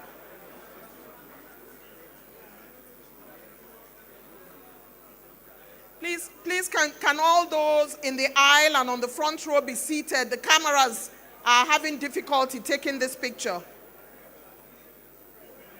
Honorable Emeka Hedioha, please be seated, sir. Thank you very much. We can't see. We need our traditional rulers in this important photograph. It's a testimony to Dr. Fayemi and his wife that they are all here to support.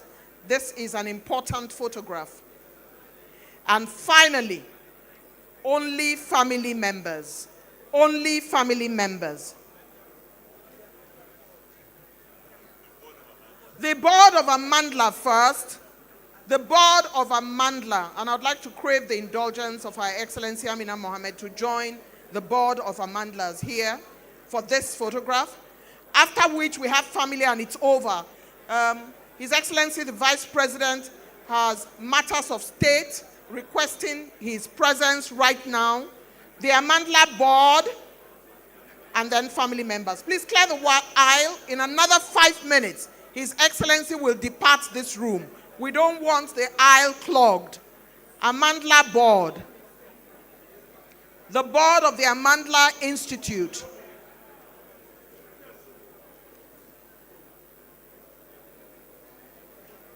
The board of the Amandla Institute. If we will take our seats, we'll keep this place in order for the sake of His Excellency, who is still in our midst, please. Thank you very much. This is the Amandla board, right? And once the Amandla board is done,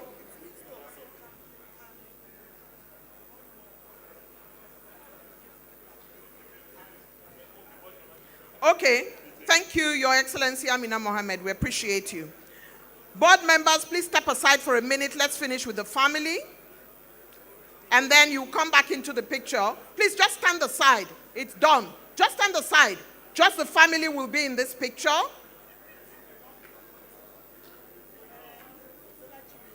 Where is Fola Jimmy? You cannot, your parents are calling you, not me. Fola Jimmy, where are you seated? Please. And here, Adesho, where are you? Fola Adeshoko. Fola Jimmy, please make way. Let Fola Jimmy make his way to the front seat. Fola Jimmy, keep coming. Thank you. This is the family photograph. Family photograph. Quickly, the family photograph. And once this is done, Amandla Institute board will take their place and it's over. I'm being heckled to let His Excellency leave the room at this time. Thank you. Family, please fall away. Time to fall away. Time for the Amandla Institute, and that's the last photograph. Your Excellency, we crave your indulgence. Thank you. Thank you for your kindness. Your Excellency, we can't let you stay at the fringe. You have to go to the middle. Sorry.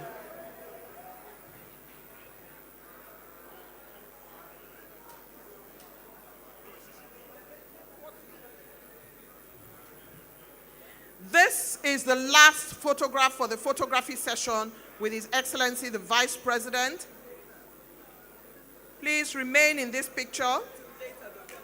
There will be other photographs later on, but at the moment, this is the last photograph with His Excellency Mr. Vice President. And it is now all done. Your Excellency, we thank you for your patience. Please let us remain on our feet as His Excellency the Vice President departs the room. Shall we remain on our feet? Can we please clear the aisle? The Vice President is leaving the room. Let's remain on our seat. Let's give him another round of applause. The Vice President has graciously given us permission to play the anthem at the end of this event. The event has not ended. So please, you may now sit. Thank you very much indeed for your patience. Thank you. We're quickly going to the panel. And we're going to the cultural troupe. But before then, I want to put on record that we have the former governor of Niger State here, former governor of Kaduna State, Dr. Mukhtar Ramalan Yero, Professor Tunji Olaokpa. We have him here. The representative of the Ebonyi State governor is here with us. He has made his way. Senator Onyekachi Nwebonyi, Deputy Chief Whip of the Nigerian Senate, members of the Diplomatic Corps. We also have members that have joined us. H.E. Right Honorable Bello, former Speaker, former Governor of Katsina State. We have with us here also my in-law, Honorable Benga Oyebode, Esquire, was in this room a while ago. And of course, we have all the other exclusive members. It's time now for you to come and talk to us about the dance. Please give a round of applause to Ebere Young. Before then, we have Right Honorable Amina Bello. Oh, we have Right Honorable Aminu Bello Masari, former Speaker, House of Representatives, and Senator Binani in the room. Ebere? Thank you very much. Thank you. Very quickly, without much ado, we will invite the cultural troupe. They are the Ekiti State Performing Arts Company, offering a performance titled Iwure. Iwure is a prayer in traditional Ekiti society. It is a prayer for the celebrant at 60 and a summation of people's goodwill for this amazing man. So without much ado, let me welcome here the Ekiti State Performing Arts Company. Please,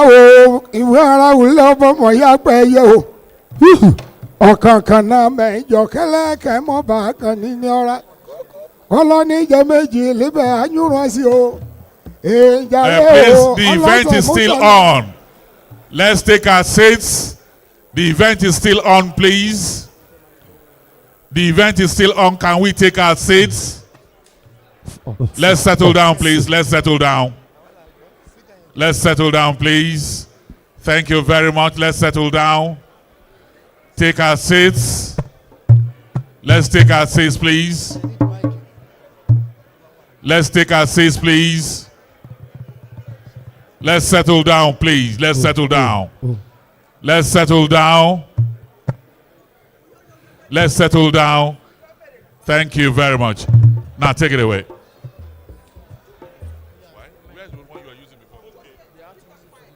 Ìjàre ẹlẹ́sẹ̀ mú tẹ̀lẹ̀ ẹsẹ̀ wúre ẹlẹ́sẹ̀ mú tẹ̀lẹ̀ ẹsẹ̀ wúre ẹlẹ́sẹ̀ mú tẹ̀lẹ̀ o. ẹlẹ́sẹ̀ mú tẹ̀lé o. ẹlẹ́sẹ̀ mú tẹ̀lé o. àwòkọ́ àbáwò mú tẹ̀lé o. ayédàtí wa mú tẹ̀lé o. ẹlẹ́sẹ̀ mú tẹ̀lé. Fáyẹ̀mí wo kú oríire. ọkọ rẹ̀ ló máa wọlé máràbá. ẹlẹ́sẹ̀ mú tẹ̀lé o. ẹlẹ́sẹ̀ mú tẹ̀lé o. sẹ́nẹ̀tọ̀ Fáyẹ̀mí Bámidélé. ọba máa wọlé máràbá. sẹ́nẹ̀tọ̀ Yẹmí Adáramọ́dùnmí. ẹlẹ́sẹ̀ mú tẹ̀lé o. ọ̀nàrẹ́bù Bíọ́dún Ọmọlẹ́yẹ. ẹlẹ́sẹ̀ mú tẹ̀lé o. àmì Adéoyè Àríbàṣọ Yẹmí. àti kẹtọ ọmọlẹ́gbẹ̀ẹ́ máa jọ fi Èkìtì. ẹlẹ́sẹ̀ mú tẹ̀lé o. ẹlẹ́sẹ̀ mú tẹ̀lé o. ọmọ ẹ̀dọ̀ ṣètì ní Nàìjíríà. bàbá mi kò wọnú mi Yakubu. ẹlẹ́sẹ̀ mú tẹ̀lé o. Alájà Àtíkù Abubakar mẹ́ra. ẹlẹ́sẹ̀ mú tẹ̀lé o. ẹlẹ́sẹ̀ mú tẹ̀lé o. kábíyèsí ọjà ajá kejì. ọ̀fọ̀dún kábíyèsí ọba tẹ̀mí. ọ̀ní ìfẹ́ máa wo lẹ̀ mọ́ra bá. mọ̀sùnmọ́ balẹ̀bẹ̀ kan. mọ̀jẹ̀lá sọ́ balẹ̀bẹ̀ méjì. kábíyèsí ọmọ mú tẹ̀lé o. kẹtẹ lọ́ba lọ́ba lẹ́kìtì mọ́ kí. àdé apẹ́ lórí ọba o. ẹ̀mí àkànú omi Aláàjì Sànúsì. ẹlẹ́sẹ̀ mú tẹ̀lé o. ọ̀túnba níyà Adébáyọ̀ mi. ẹ̀jẹ̀ ni aṣẹ́gun òní. ẹlẹ́sẹ̀ mú tẹ̀lé o. ọ̀tọ̀ ìbàbà bọ̀ ìbàbà tó kó do ìbà. ìbàbà bọ̀ àwọn tó kó do ìbà. ìbàbà bọ̀ àbàbà tó kó do ìbà. ìbàbà bọ̀ àbàbà tó kó do ìbà. ìbàbà bọ̀ olùwàmí tó kó do ìbà. ìbàbà bọ̀ àbàbà bọ̀ o. ìbàbà bọ̀ ìmọ̀ṣẹ́ bàbà bọ̀ o. ìbàbà bọ̀ àbàbà tó kó do ìbà. ìbàbà bọ̀ bàbá tó kó do ìbà. ìbàbà bọ̀ ẹ̀yà wúre kò há.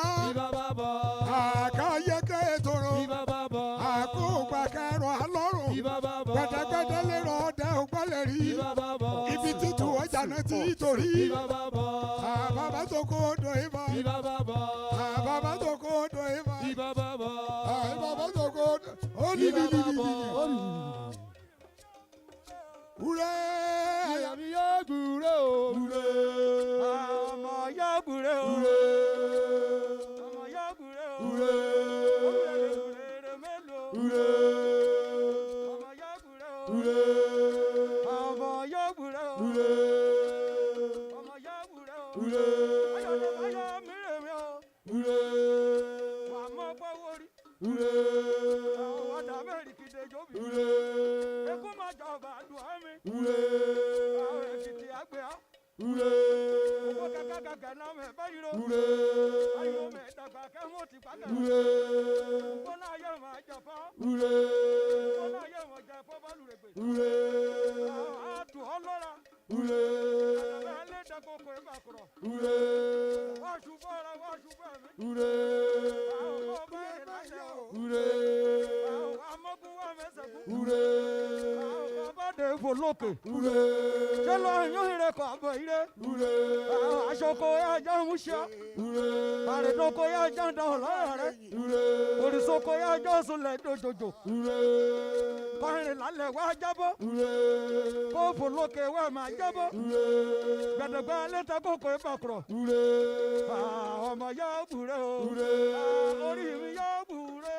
Ure àyà mi yá bùrẹ́ o. Ure ẹ̀yin olú àfimọ́ra tó àfimí lára. ẹ̀yin olú àfimọ́ra tó àfimí lára. ẹ̀yin olú àfimọ́ra tó ẹ̀yin olú àfimọ́ra tó àfimí lára. ẹ̀yin olú àfimọ́ra tó àfimí lára. ẹ̀yin olú àfimọ́ra tó àfimí lára.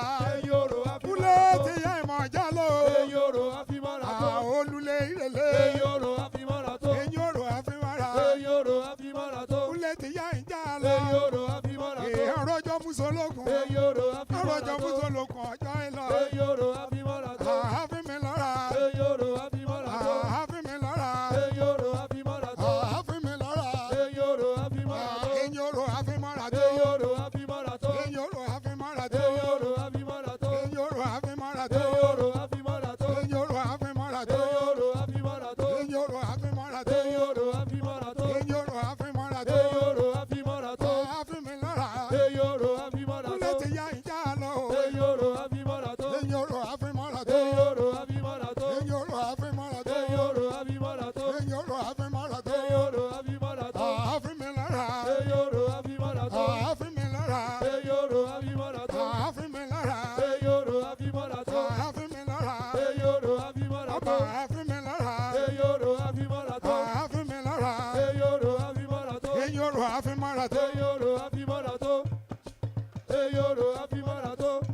you, thank you, thank you. Thank you. Let's settle down, please. It's time to have a panel discussion. Let's settle down, please. Let's have one room. Thank you. We appreciate all of you. We say thank you to all of you, our royal fathers, present governors and past governors. Let's settle down, please. Let's settle down, please. Thank you. Let's settle down. Thank you. Without much ado, let me welcome here the moderator of our panel discussion, Vice President and Vice Principal International and Professor of Security, Leadership and Development at King's College London. Please welcome here Professor Funmi Olonishakin. Professor Funmi Olonishakin.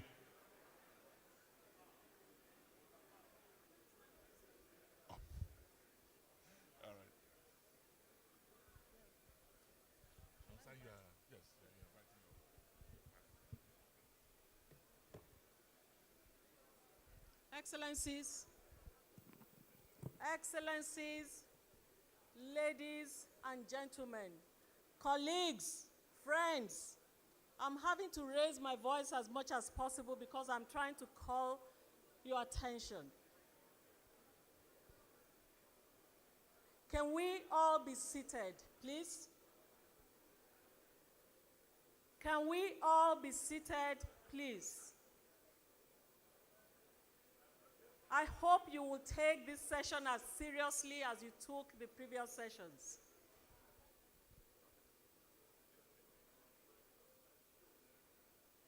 Thank you, thank you, thank you. Please be seated.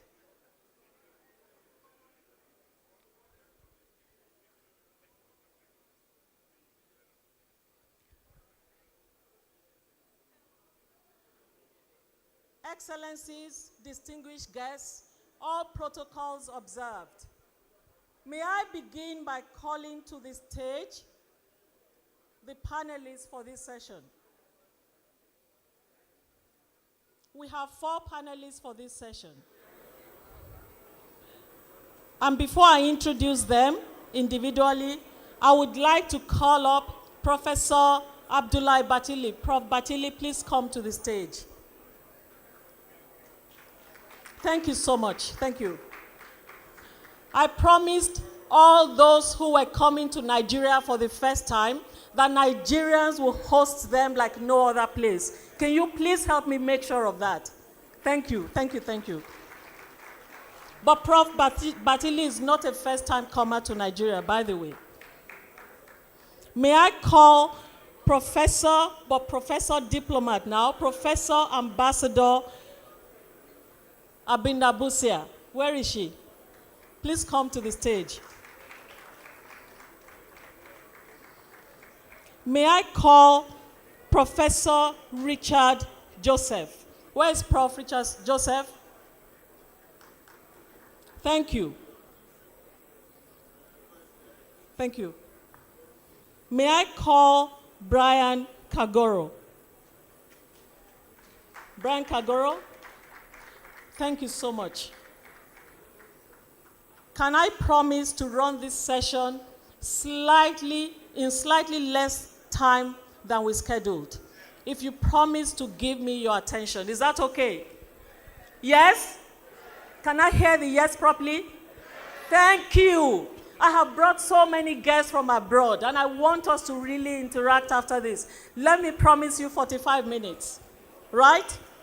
So very quickly, I don't know where my tribute went to, but I want to be able to introduce our panelists in a way that you'll understand why they're on the stage.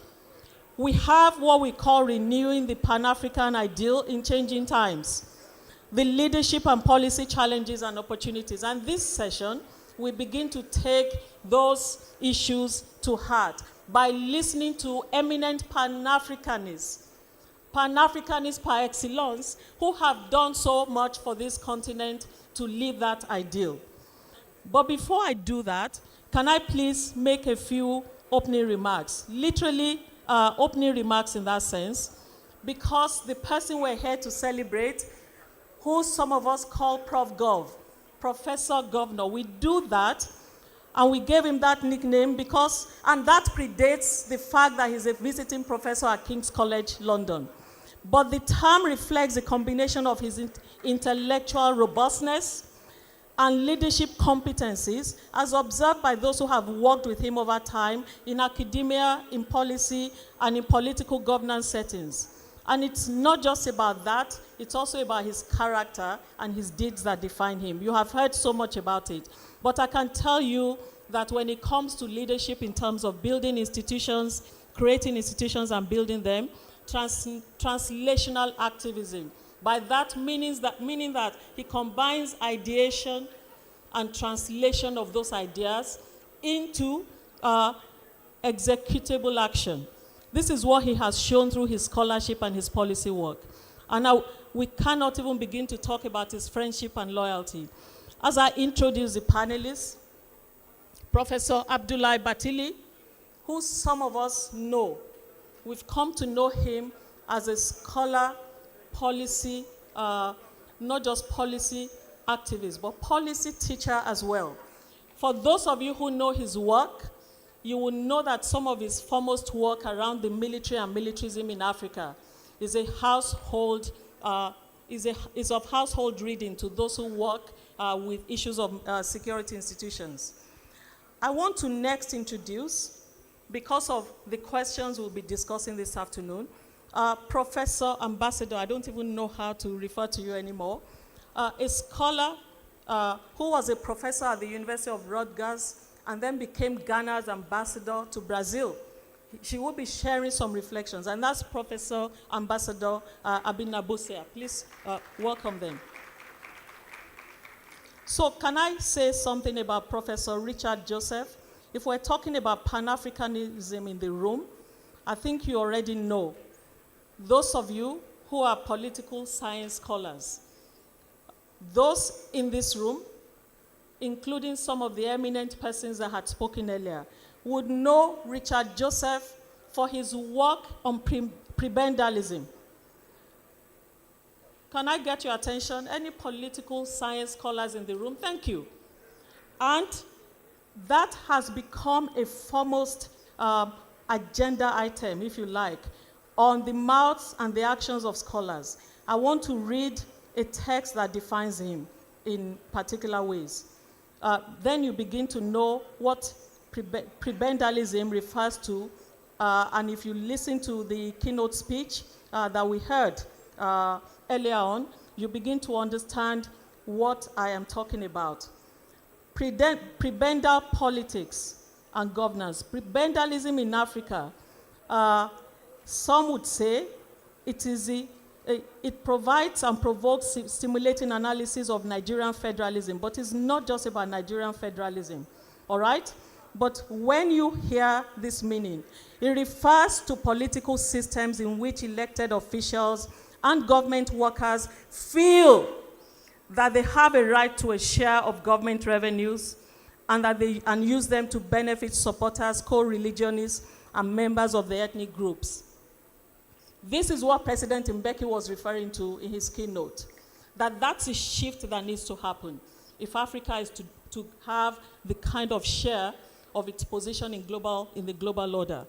But last but not least, those who have not seen this fellow, Brian Kagoro, either via TikTok, WhatsApp, circulating across the African continent, we know that his day job is probably the thing that he does out of some kind of fun, right? What you see as his day job. He's a committed Pan-Africanist.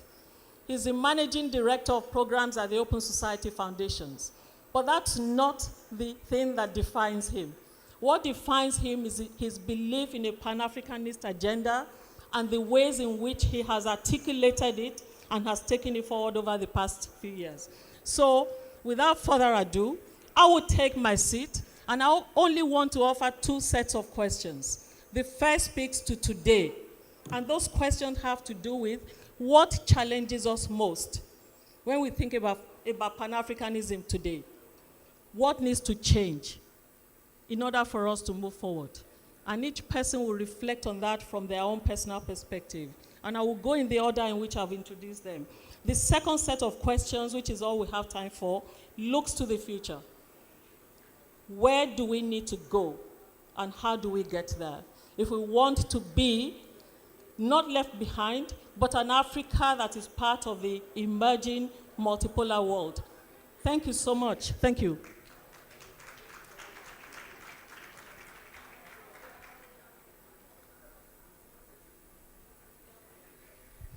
So I want to begin. Is this on?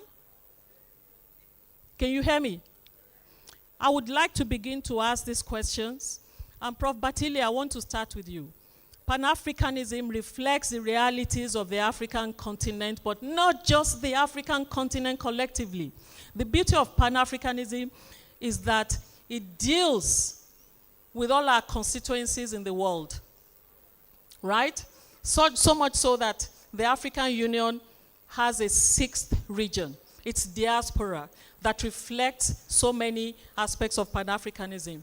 In your view, and with the work that you've been doing of late, Prof, what is it that has gone wrong with that Pan-Africanist vision that President Mbeki was talking about in the way that we organized our institutions?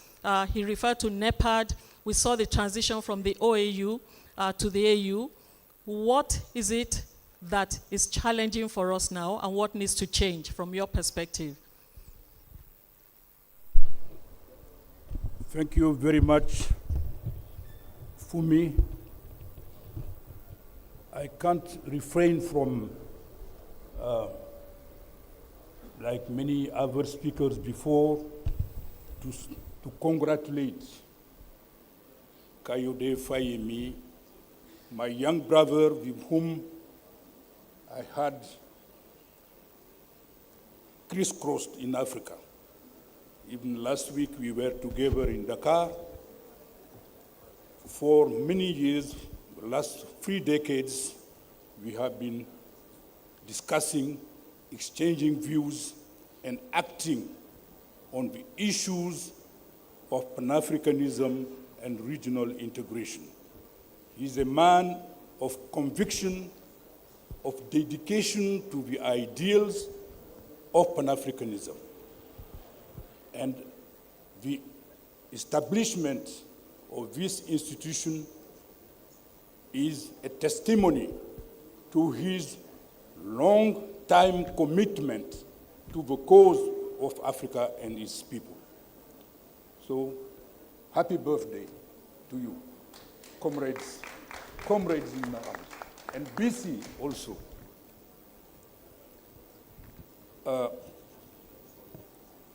I would like to say a few things from my personal perspective. I am of a generation who has witnessed the rise of all the current flags of Africa. I was a schoolboy, secondary school, in 1960, when all these flags were raised. Independence. We all remember the famous statement by Harold Macmillan about the wind of change in Africa.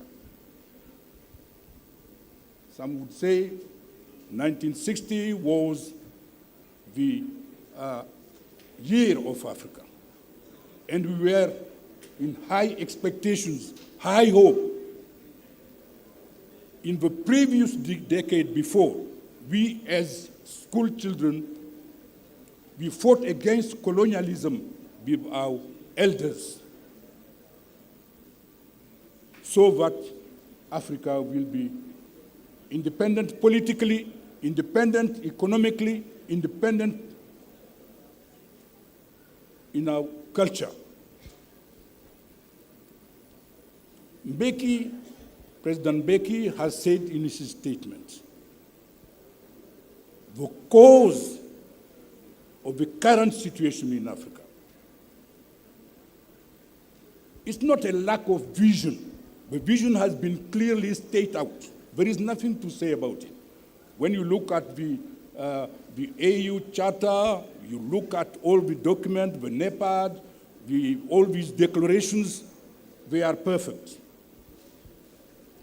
What remains to be done is how to implement them. The issue is about implementation. And I said in many of my statements that today Africa is faced with one major challenge. What is this major challenge for Africa? Like at the close of the 19th century, when the Berlin Conference took place, from November 1884 to February 1885, when Africa was divided among the European powers, the scramble was going on. The current map of Africa illustrates this situation of division. When we look at the situation very much today,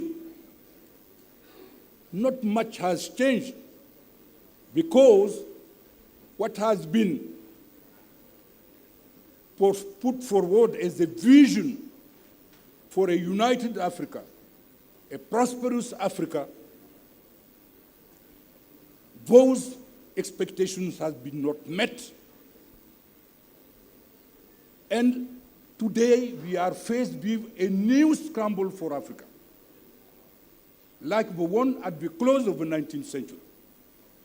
Africa today is looked for a continent rich of minerals, rich of manpower to be used.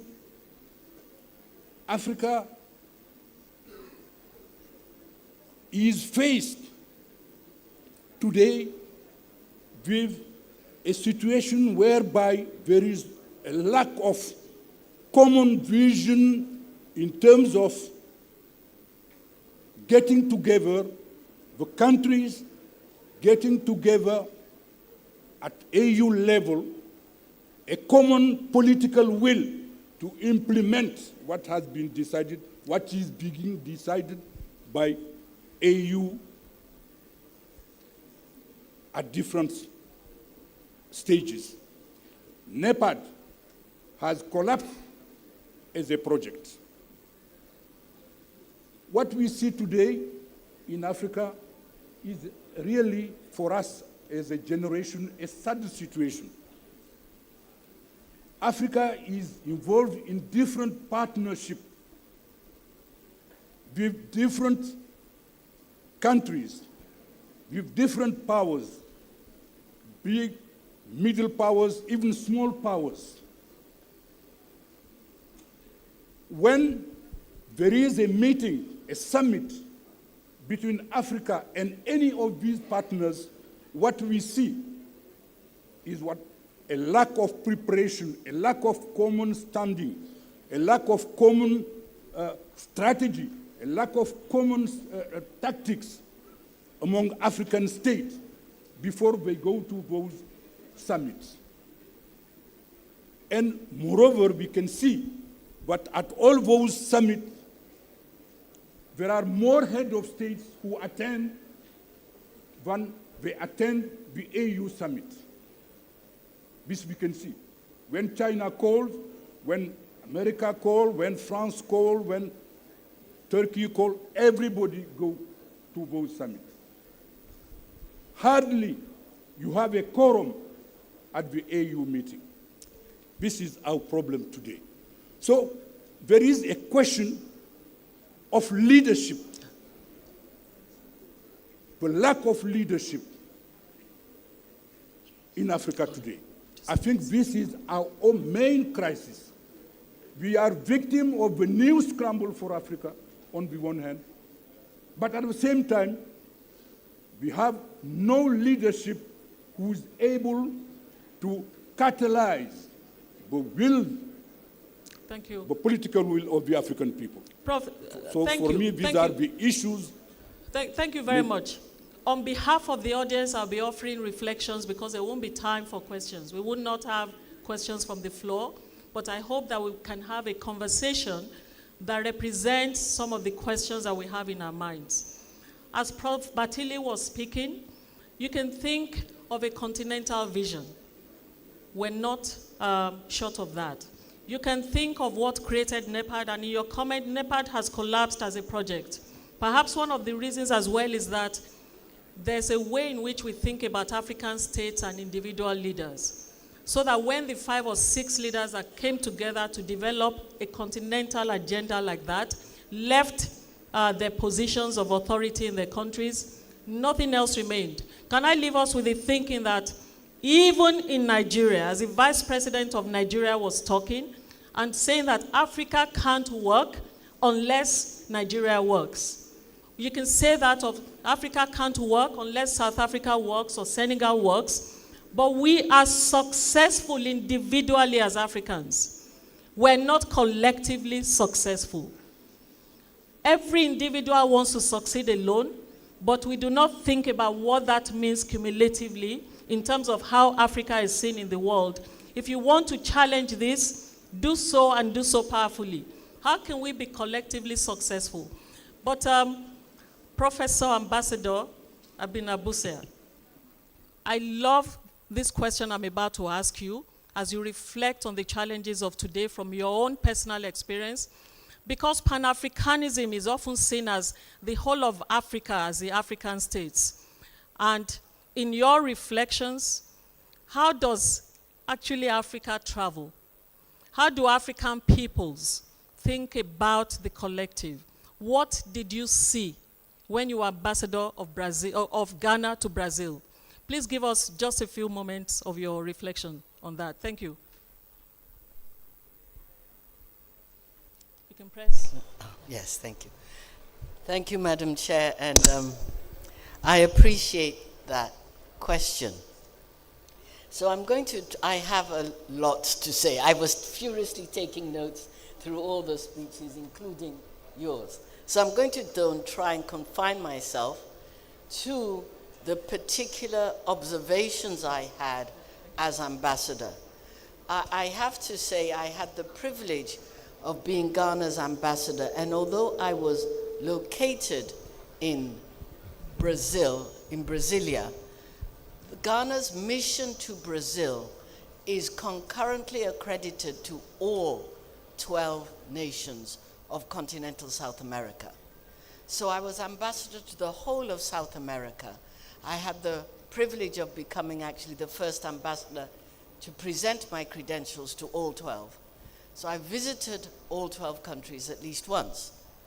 And my specific answer to your question is based on my observations of the response to the excitement generated by the potential, because unfortunately it didn't take place, the potential of the 6th Pan-African Congress, which was supposed to take place in Lomé last October, but didn't. But of course, nobody knew it wasn't going to take place, and so everybody tried to prepare for it. And in a sense, my remarks can be clustered around a challenge, if you like, between the notion of Africa must unite and Africans must unite.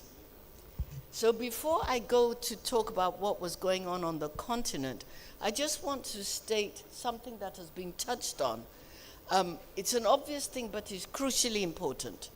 Crucially important because this 9th Pan-African Congress was specifically organized and called for by the African Union, and not like the other ones by civil society organizations. And that is, the AU itself, as a structure, like the United Nations, is organized around nation states. So the 5 other regions are nation-state regions. If you look at the map, it will tell you which countries belong to which regions, and that's how they structure themselves. By contrast, oh, sorry, it's not working. Sorry. Hello. By contrast, the sixth region is the diaspora. That by definition means there is no nation-state structure to support its convenings.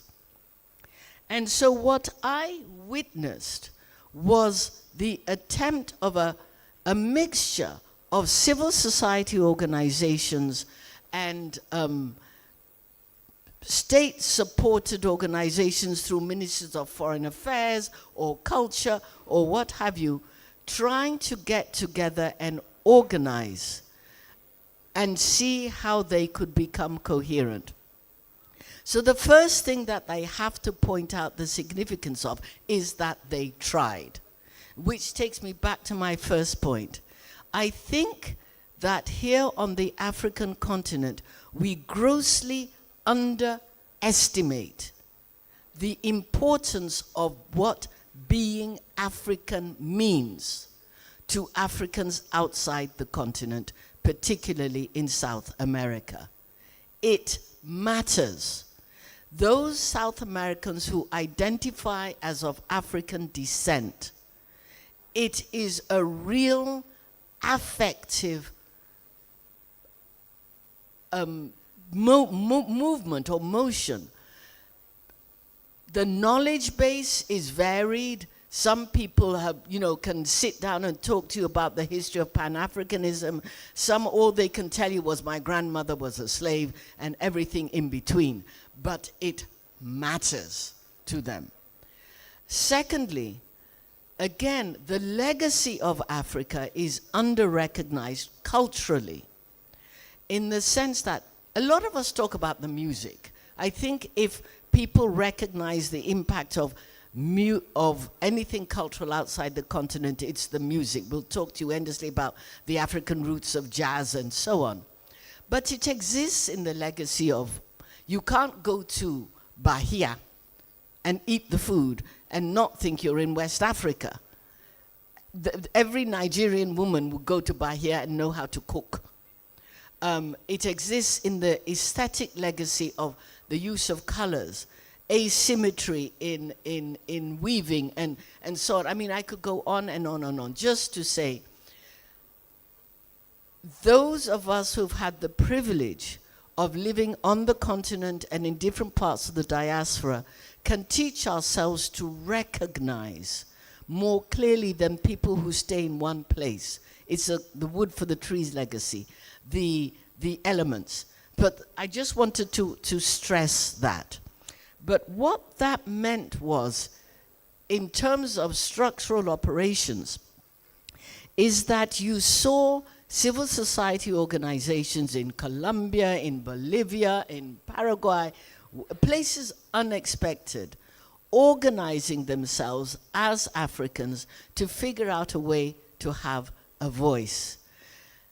In an organization which structurally depends on the participation of nation states, and which has set up an organization to which these civil society organizations are indifferently attached, not because they are indifferent, but because it's an impossible structural problem that we need to solve. And so it's not a negative thing as an operational thing. How does a passionate black organization that exists in some small village in Bolivia, and I've been to it, find its way to have a voice at the 9th Pan-African Congress in Togo? All right. All right.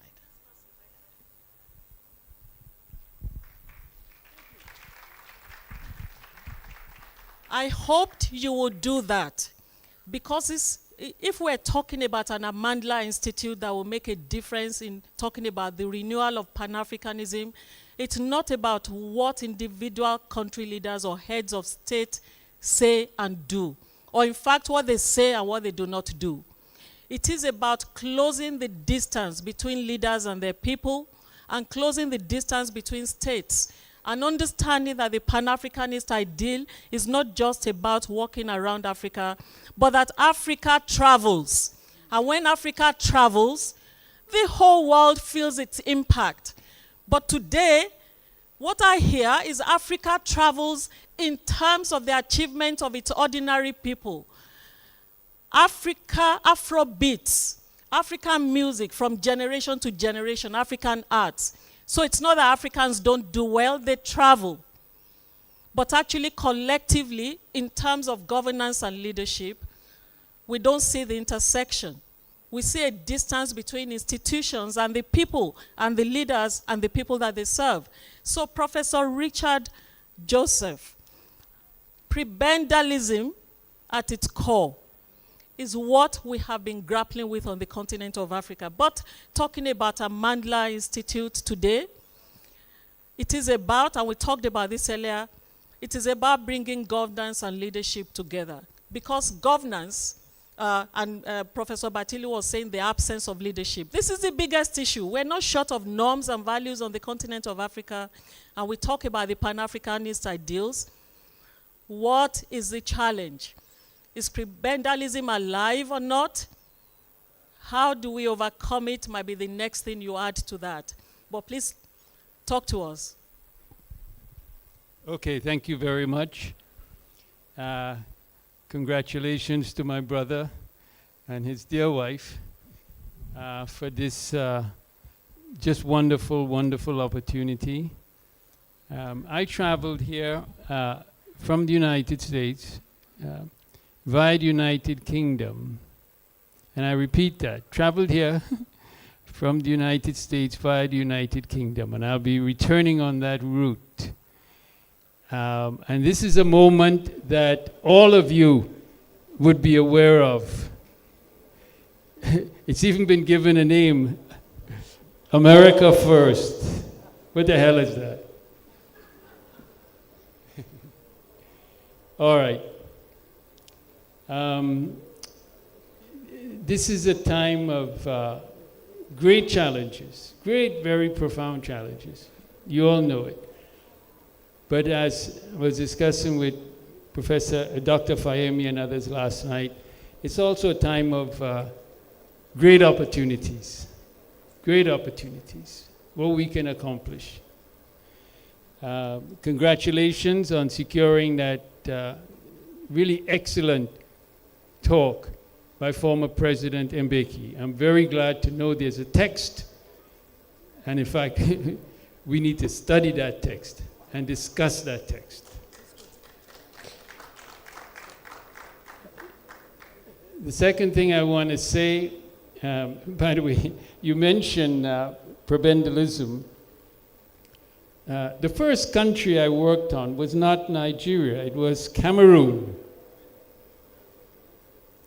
And I assure you, during the course of the coming year, there'll be more discussion about what I did in Cameroon, a Mandela in Cameroon, and other countries brought under French domination. So pay attention, go online, and there's a lot to learn. But I want to respond very, very specifically to the questions you started us off with. And Professor Bacheli also picked it up. Pan-Africanism is a vision. Pan-Africanism was a dream. Pan-Africanism were ideas. But as Professor Bacheli said, we now have the opportunity to focus on implementation. Articulation, but implementation. I am here today because I was summoned from birth. I was born in a place in Trinidad and Tobago under British rule, and that place, its name is Arima. But Arima also now stands for Africa Reimagined. And it's very important that Dr. Fayemi's title of his book is about a Renaissance Africa. Now, I want to mention, I'm just going to go over some specific points, because Pan-Africanism, the reality of Pan-Africanism for me is global Africa.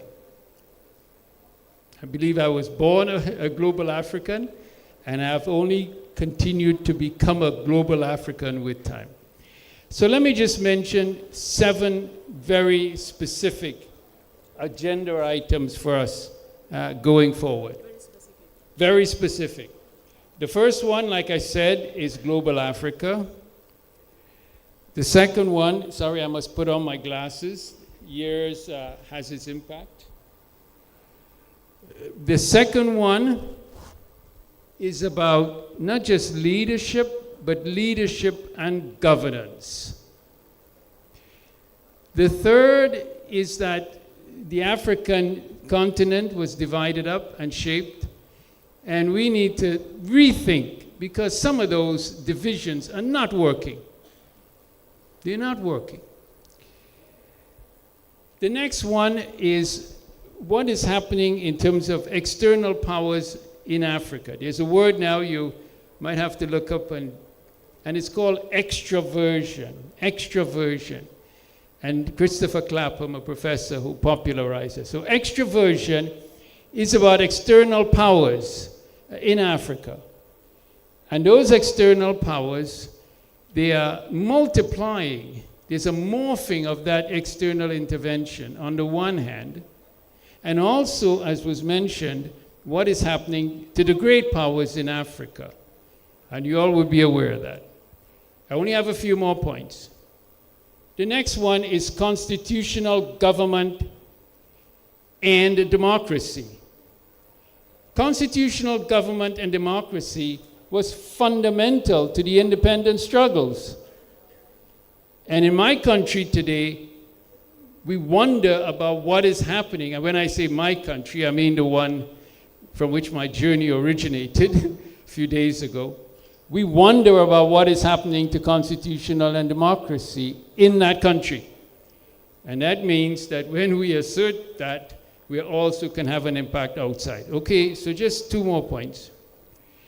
The next one is really this moment of being able to step into, I think of this as a moment of agency. This is an opportunity for agency in terms of Africa. And then the final point is, and Amanda is so close to this, and that is the intellectual, you heard them mention about the work I've done, but the intellectual and policy work. Now tomorrow, completing this journey for me, will be the inauguration of the Richard Joseph Learning Center at the Nigerian Institute of International Affairs. And that is under the leadership of Professor Egosa Osage, one of my former students at the University of Ibadan. And it's Professor Ayo Olukotun, dearly departed, who first said, Richard, we need a Richard Joseph Resource Center.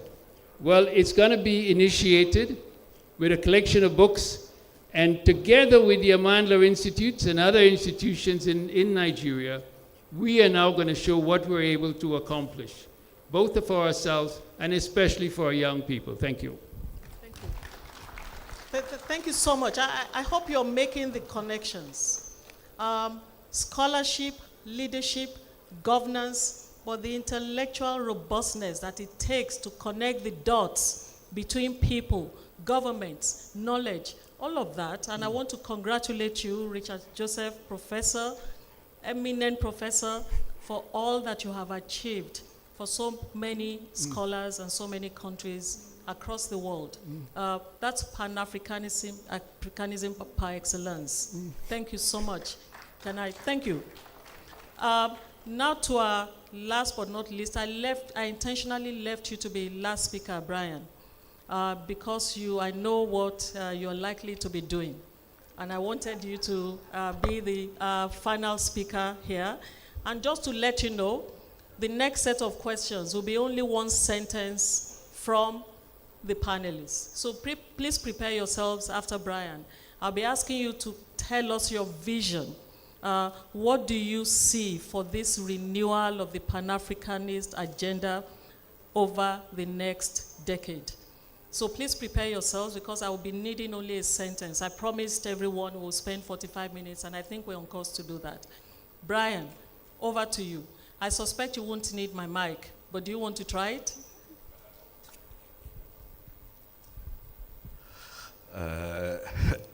Kayode, I didn't know you were shy. This shy business.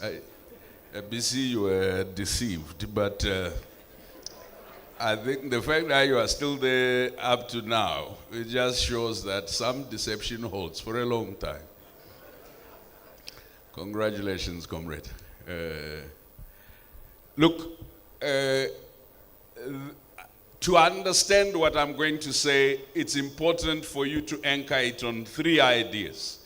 First idea is, what is it that they told us that we have internalized?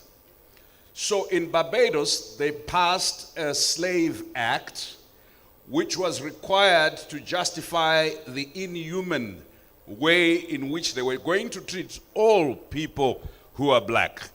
That act in particular was the precursor to chattel enslavement of black people. It simply said, black people are not fully human. They are not human like us being white. That act was then replicated in Jamaica, replicated in Virginia, replicated all over the world. It was anchored on the white supremacist view that required for its own affirmation, and in order to assuage its own fragility, to construct this idea of a very inferior black race. Once you are inferior, you can be enslaved. Once you are inferior, you can be treated like property. Second idea was this idea in the Privy Council decision trying to determine ownership of land in what is now Zimbabwe. It was called Southern Rhodesia. In the decision of the Privy Council called In Re Southern Rhodesia in 1918, no black person was involved in that decision. They made judgment regarding the whole country, but the British judiciary ruled that whoever owns the land in Southern Rhodesia, one thing is clear, it is not the native, because the native has no sense of ownership. I need you to understand, first, you are not fully human. Second, you have no sense of ownership. Then there was a third, the third component, which was called minimalism or miniaturization or juniorization or whatever you call it in the apartheid state. What the apartheid system held was these who are not fully human, who have no form of ownership. And by the way, as Professor and others will tell you, Hegel and others had said it this way, that the native is in everything except corruption and vice, an infant, a baby. So this juniorization did not just create you less than human, it did not create you with no sense of ownership, but it made you the perpetual province of the description of vice or corruption. And it is important to understand that we have incorporated in our own psyche. There was a fourth and last bit which said, because the native is all these things, they are not capable of thought. They are not capable of ideation. They are not capable of invention. So what we are struggling with is leadership or positional leadership that confirms through its behavior, that confirms through primitive accumulation, that confirms through some of the most stupid things that you ever see with people who have power, that the native is in everything but corruption, a baby, an infant, a toddler.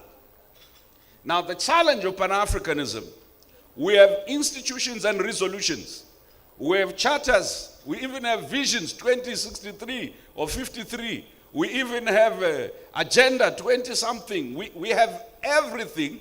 But until we vacate the premise of not treating each other and ourselves as fully human, not treating and believing that we are not infantile in matters of invention, in matters of ideation, in matters of creation, just think about it. If you look in this room of many eminent persons, you ask them which primary school did you go to, which high school. As wealthy as we all look, I can see from your foreheads, you have a little bit of money. But as wealthy as you look, if I went back to your primary school and your high school, I would be scandalized by the state of dilapidation. So there is no sense of building, sustaining, whether it's building back or building forward. So I want to suggest that the challenge translates itself into 3 disconnects. Number 1, a fundamental disconnect between our politics and ideas. A disconnect between our power, or those in power, and our institutions of learning, of research. So for a Nigerian to be recognized, for their policy suggestions to be recognized, they have to go overseas and sit in a white. This hatred of the self essentially means we cannot invest in our own research institutions. We only believe in black people once white people have put a stamp on them. Second, a disconnect between ourselves and our ancestry and history of struggle and the young people and the future. Many of the leaders that you meet on the continent have no sense or no idea, no appetite to bring young people into the spaces of politics, spaces of business, spaces of innovation as a way of firewalling what they've built as legacies. There is a consistent attempt to use young people purely what others have called in leftist terms lumpenization. Young people with degrees roaming around the streets, young people highly educated, highly skilled, cannot be used within government or business. Why? Because we have no belief in our own children. So fundamentally, the problem we have is many of us here on the stage, we know a bit about technology, but the young people who can upgrade us, we'd rather not deal with them, and we want to go back to Cecil John Rhodes and the Mungo Park's great-grandchildren to get advice on how to run and govern our own people. Thank you.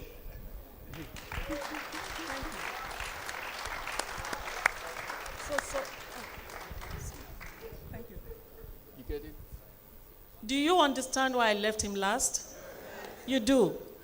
He has summarized, but he's also explicated, if there's a word like that, some of the points that have been made so well by the previous panelists.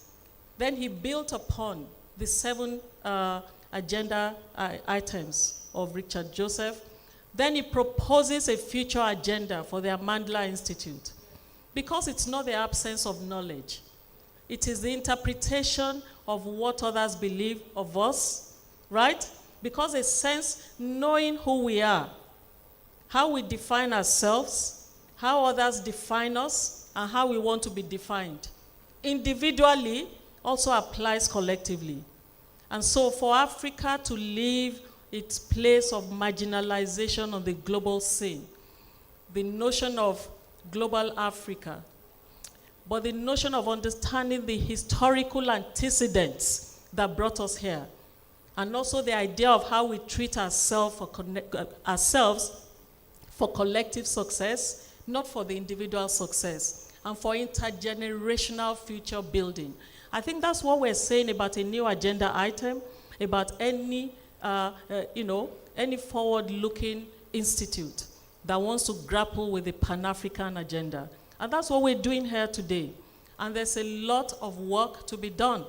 So in 1 minute, 1 sentence each, I want to ask our panelists to just define for us the future, I think. Hello? No. Please do your best. Is there another mic? Because this is beginning to cut off. Give us in one sentence, in 1 minute, your vision of what Africa ought to be for the next period. Let's even say a decade, let's say 2. We have Agenda 2063, but if we're constructing new ideas in the ways that we've heard on this panel, what should we be building towards? Prof. Batili? Who are my guys with the mic? This one is not working. They're bringing it. Yes, you can pass this.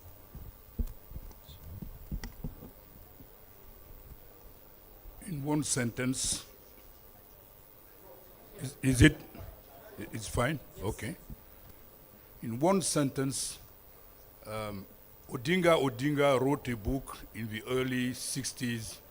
He said, "Not yet Uhuru. Independence is declared on paper through the flag and national anthems, but the realities are that we are still dependent. And today, what Africa needs is dedicated leadership on the continent, assertive leadership, not only at national level, at political level, but also in all walks of life. That is the economy, young people, women. We need to mobilize the leadership capacity in all walks of society, of our society today. And I think what is more important for us today is to face those challenges. We cannot be independent within the framework of this current scramble for Africa if we do not come together, if we do not mobilize to tackle the issues of economic development, the issues of terrorism. We cannot take out Africa out of this situation without coming together. I think this is the main problem we have. We have a vision, but what needed to be done is implementation, and the call must be made to all young people, women, organizations, and I think the Institute can play an important role in this, mobilize the human Prof. resources on the continent. Thank you. Thank you very much, Prof. Thank you. Yes. It is strange because I too went back to the title of a book. This one written 50 years ago by my father, called A Purposeful Education for Africa. My father wrote 3 books about Africa: The Challenge of Africa, A Purposeful Education, and Africa in Search of Democracy. And the key word for that, which our friend Mr. Brian referred to here, is purposeful. Purposeful. And I want to put that title alongside a symbol we all know, the Ghanaian Edinkra symbol of the Sankofa bird. The Sankofa bird, which has been adopted by the diaspora. It's a bird with its neck turned backwards, holding something precious, which is its heritage in its mouth, but it is moving forward. And never forget that that bird is moving forward. We do need our ancestral wisdom, but we need it not to stay in place or to have that egg stolen by other people, but to guard it as we move forward. And that, if we remember who we are, is what we need. So God bless this institute, which is really amazing. And I was thinking at the beginning, only our dear brother could convene something where we have to begin, where there are so many kings and traditional leaders and rulers and everything. There's a scramble for protocol before we can start. Congratulations. a purposeful education.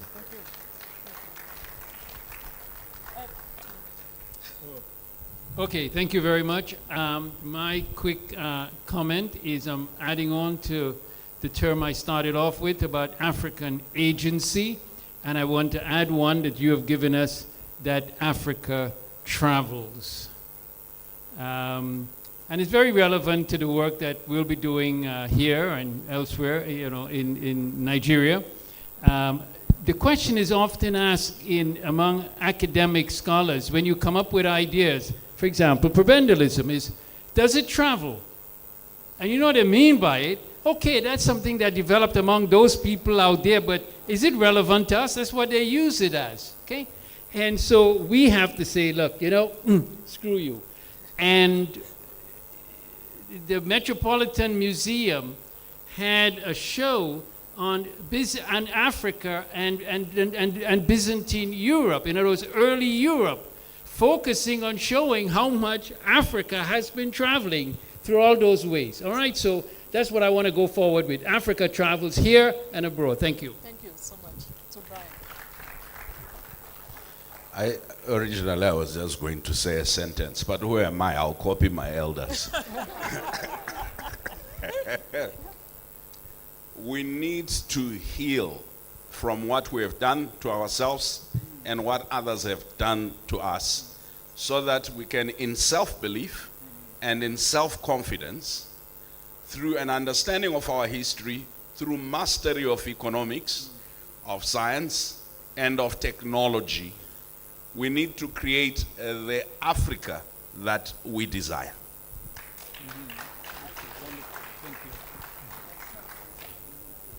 Do you know, I love coming together with the best minds on the continent and in the world.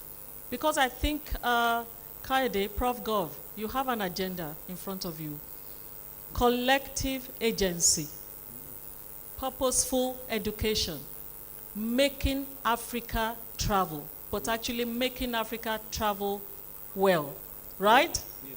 But most of all, it begins with us and a repurposing and redefining ourselves so that we collectively forgive the past and look to the future.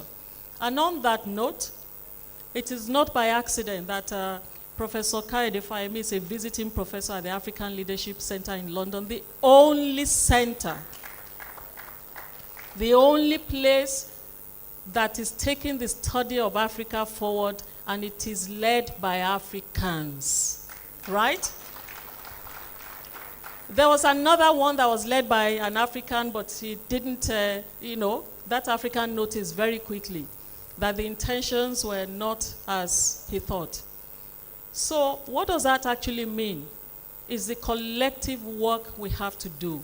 It is combining leadership with governance and being global about it, because if we cannot travel and actually be the best in the world and sit in global spaces, whether as intellectuals, whether as policy analysts, policy makers, or governors of our states, and I mean that in every respect, if we cannot collectively dictate the terms on which Africa would deal with the rest of the world, as we have seen eminent Africans in those spaces, as we've seen with our sister, the Deputy Secretary General.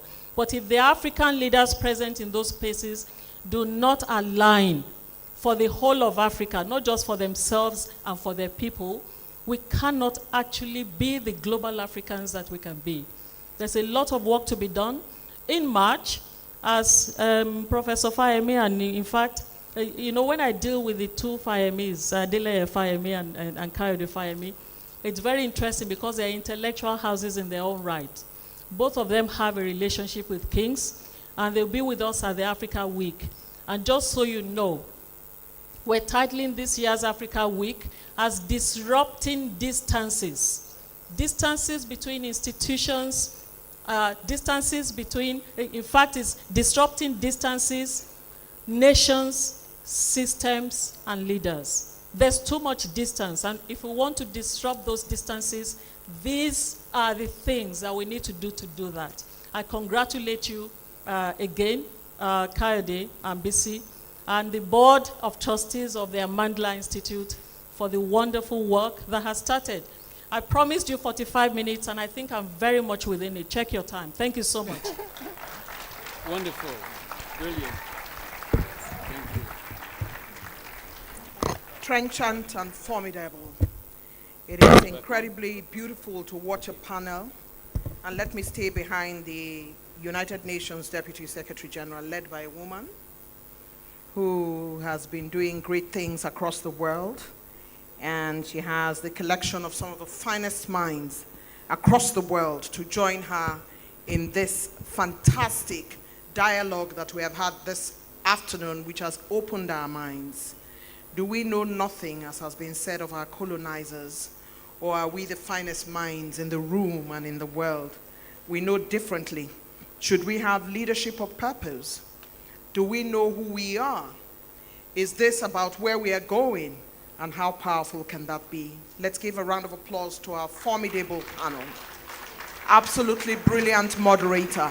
And I'd like to call for a quick photograph of the panel and the moderator. All the panelists, please line up for this photograph that we would remember for all times. Where you are, just step forward a little bit. Step forward a little bit. Thank you very much. Would you like to step forward and be somewhere in the middle, please, moderator? Middle of this group of persons. Thank you very much.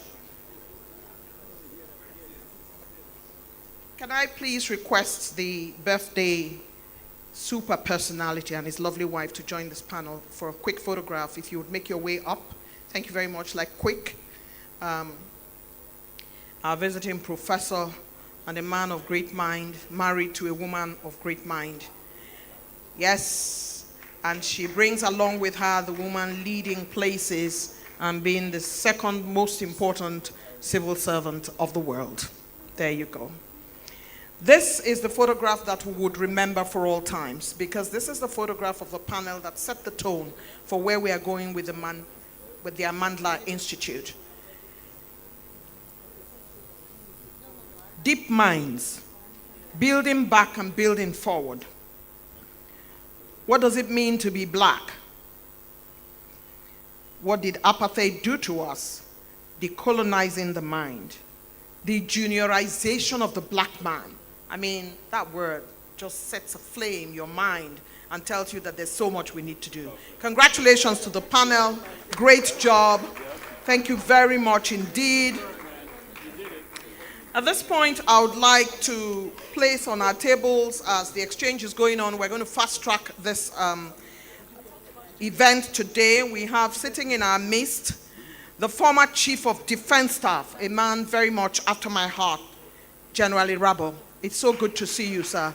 We're delighted that you could make it to listen from the end of a former top military person to all of this conversation going on. We appreciate your presence, as we appreciate Mr. George Onyema, who is former Foreign Affairs Minister, who is seated with us as well, as we appreciate the great Joke Silva, screen goddess, who is seated in the room, as we appreciate MacArthur Foundation's Dr. Kole Shetima, the Deputy Managing Director of This Day Newspapers, who is also here with us, my friend Donu Kogbara, columnist and international journalist plenipotentiary, Dr. Otive Igbuzo and his lovely wife, Dr. Mrs. Otive Igbuzo. All here with us this afternoon. Let's give a round of applause to all those who have made it into the room, and we thank all of you. This is the time, very distinguished ladies and gentlemen, that we ask our elder statesman, a man who has been pursuing peace, and a man who I'm extremely lucky to be sharing birthdays with. When he turned 80, I was so privileged and honored to be the anchor. Help me welcome former Head of State, His Excellency General Yakubu Gowon.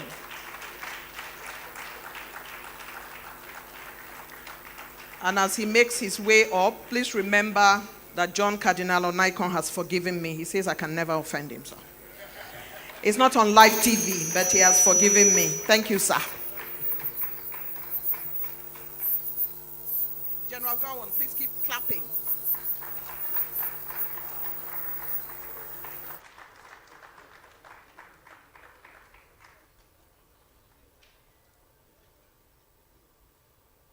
Kindly be seated, please, please.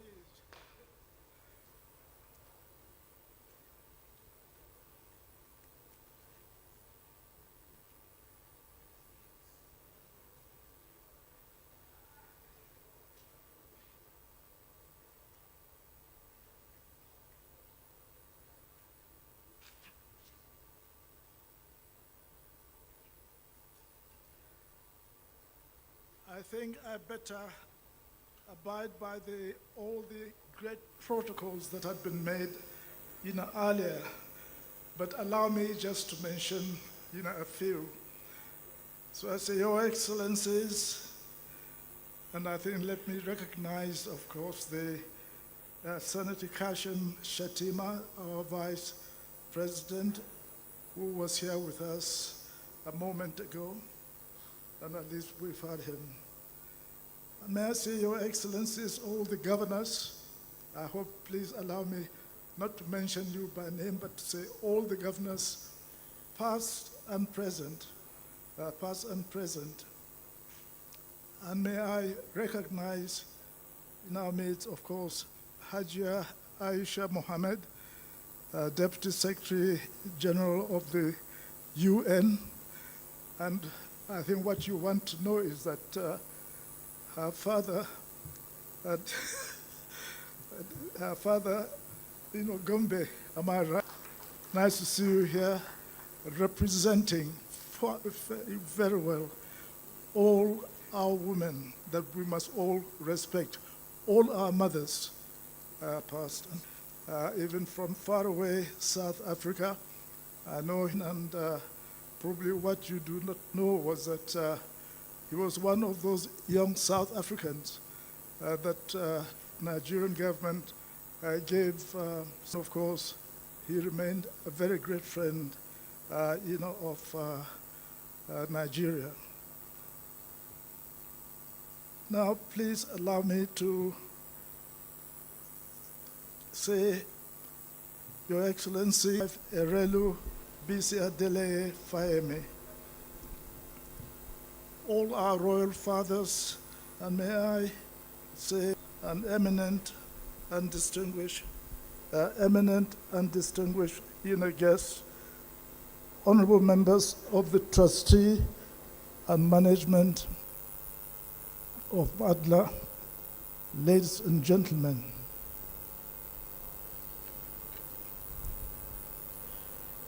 It is both an honor and privilege as we celebrate a man of vision, purpose, Dr. Professor John Kayode Fayemi, who is celebrating his Diamond Jubilee side by side today for policy, who has witnessed Nigeria's journey through various phases.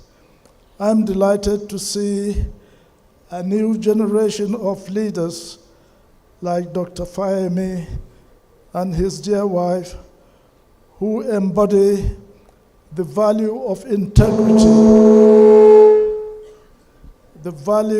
integrity, compassion, and selfless service. This occasion marks not only the beginning of a significant initiative, but also a commitment to the values of compassion. Dr. Fayemi's ideals and vision is a testament to Nigerians and Africans as a whole. And I have no doubt that it will make a significant impact in the lives of many. His leadership as governor has been exemplary, and I am confident that this institute will be another feather in his cap. I think probably you would like to know how I came to know Governor Fayemi. I think I have a prayer program called Nigeria Praise, and we were in Ekiti, and during that time he was trying to present himself as the candidate for governorship of Ekiti. And he joined us at the prayer, and we prayed for him, and also he joined us to pray for the success of his success as the governor of Ekiti. To cut a long story short, soon after that, yes, he ran for governorship, and God answered his prayer, and he became the governor of Ekiti. That was when I first knew him, and at least he trusted in God to help him do the right thing, or to do the good thing for his people and Nigeria. Congratulations. I think since that time, you've gone from strength to strength, and now setting this new institute. Congratulations. As I look back on my own life and legacy, I'm reminded of the importance of perseverance, hard work, and dedication to the service of our great nation. Dr. Fayemi's journey is a shining example of these values, and I have no doubt that he will continue to inspire and motivate others to follow in his footsteps.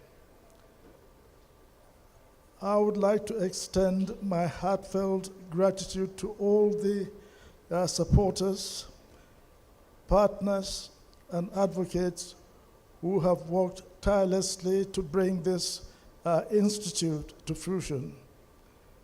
Your dedication and relentless effort are commendable and deserve, which is drawing me to read. The Amanda Institute for Policy and Leadership Advancement is established with a vision to uplift and empower individuals through education, healthcare, and infrastructural development, as we heard from the panelists earlier on. It is our belief that every person, regardless of their background, deserves access to opportunities that will enable them to thrive and contribute to society. And this brings us to the question of Pan-Africanism. And we've had the panelists discuss it. But Pan-Africanism is a political and structural movement that emerged in the late 19th and early 20th centuries, driven by the desire for unity, liberation, and empowerment of African peoples worldwide. Its central goal is to foster cooperation and development by creating a strong collective union among African people. While initially sparked in the African diaspora in response to racial oppression under European colonization, Pan-Africanism later sought to unite Africa and the people globally. However, as we've heard from the panelists, they've given us what is required, of Pan-Africanism. However, the movement often failed to address some of the immediate challenges facing African countries. Instead, we're focusing on external struggle tied to colonialism and enslavement. This approach shifted blame outwards and overshadowed the internal issues within African nations, and of course the problem of ethnic tensions and poor governance and corruption and lack of infrastructure did really cause the problem. And prominent figures like W.E.B. Du Bois, is that how it is spelled, how it is pronounced, or Du Bois? Am I right? Very good. And Marcus Garvey, although visionary in their call for unity, did not always grasp the complexities of rebuilding a continent fractured by colonialism and internal division. Just look at ourselves in Nigeria. My goodness, sometimes the way, we really refer to each other and deal with each other certainly create the problem for us to be able to say, let the whole Africans unite and only have one voice. We've got to accept the reality of being what we are, but to be determined to work together towards what is required for all of us in Africa, that we can agree and to be able to decide what is right and what is good for us. Now, the panelists have discussed the number of what Madla said, in fact, it wanted to do. They are looking at prioritizing local solutions, and they are looking at they looked at the emphasizing practicality of education, and they are fostering African-centered. They are looking at fostering African-centered peace building, and of course, harnessing African natural resources, and also rethinking Pan-Africanism as a modern movement. Pan-Africanism should evolve to embrace model changes by incorporating technology and innovation to solve our problems. This can include leveraging digital platforms to connect African businesses to global markets, or improving healthcare and education system across the continent. Amandla also was looking at championing African identity, and they are also looking at promoting regional cooperation and, of course, focusing on a grand vision of the future. And at least, in fact, we've had what, the panelists touched on practically all of these points. So this is certainly something that we must be grateful to this institute trying to look into and to educate us in order to be able to have a true Pan-African movement. Well, ultimately, the progress of Africa must transition from a grand external vision to a more practical approach that directly address the internal realities of African countries by fostering solutions from within, using innovation and indigenous knowledge. But there is nothing wrong in also adopting any system that can make any society good or better from any group. So let us not be ashamed of doing that. That's how we change from that beginning to what it is today. So by fostering solutions from within, using innovations and indigenous knowledge, Africa can chart a path that reflects its heritage while embracing modern future.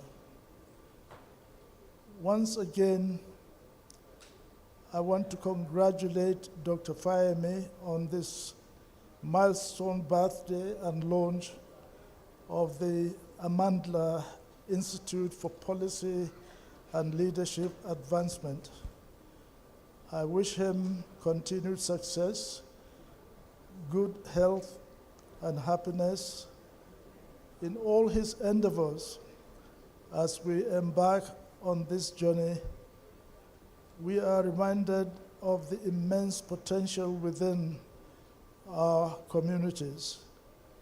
The Amandla Institute for Policy and Leadership Advancement will focus on sustainable initiatives that promote self-reliance, resilience among the youth, women, and vulnerable population. I urge each of you here today to join us in this noble cause. Together, we can forge partnership and foster collaborations that will ensure the success of Amandla Institute for Policy and Leadership Advancement. Your support will be invaluable as we strive to create a brighter future for generations to come.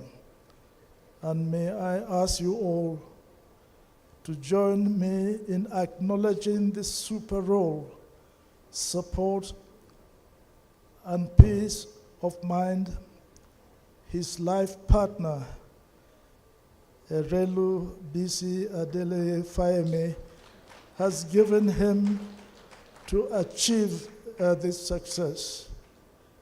Thank you, ma'am. Thank you. And well done, and God bless.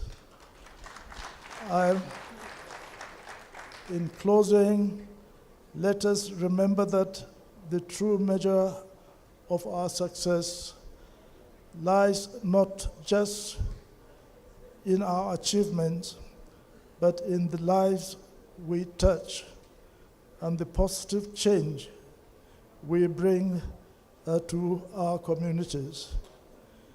Thank you for being part of this momentous occasion, and I look forward to witnessing the great things we will accomplish, who Amandla and all of us will accomplish through Amandla Institute for Policy and Leadership Advancement. Thank you, and God bless you all.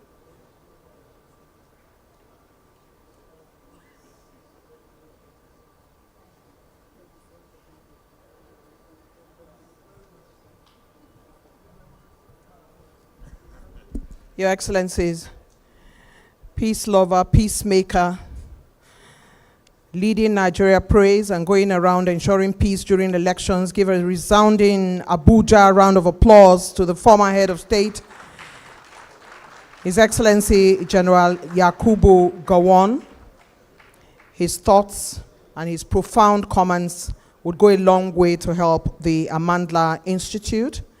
And at over 90, he goes up the stairs himself and comes down himself. And when we get to that age, may God be kind to all of us. And that's how it would be. At this point, please permit me to invite to the podium a gentleman who has held Nigeria's Foreign Affairs Ministry, who was a former Minister of Foreign Affairs and who represented Nigeria well. He's on behalf of the class of ministers when Dr. Kayode Fayemi was a minister. I've been asked to ask you to speak for 2 minutes, although we know you have quite a lot to say. Please make your way to the podium. Thank you very much indeed.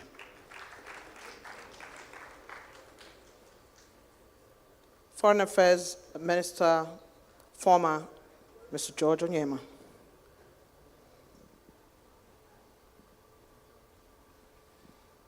Your Excellency, the former head of state, President Gowon at the time, I could almost start with a story of Warwick University, where I went to spend 1 year, and our former president was then a student.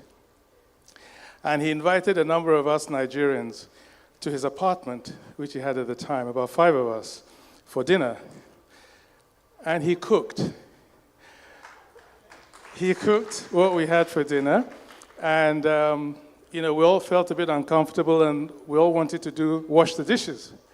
And he insisted that he was going to wash the dishes himself. And he'd been a former president, and the humility is absolutely unbelievable.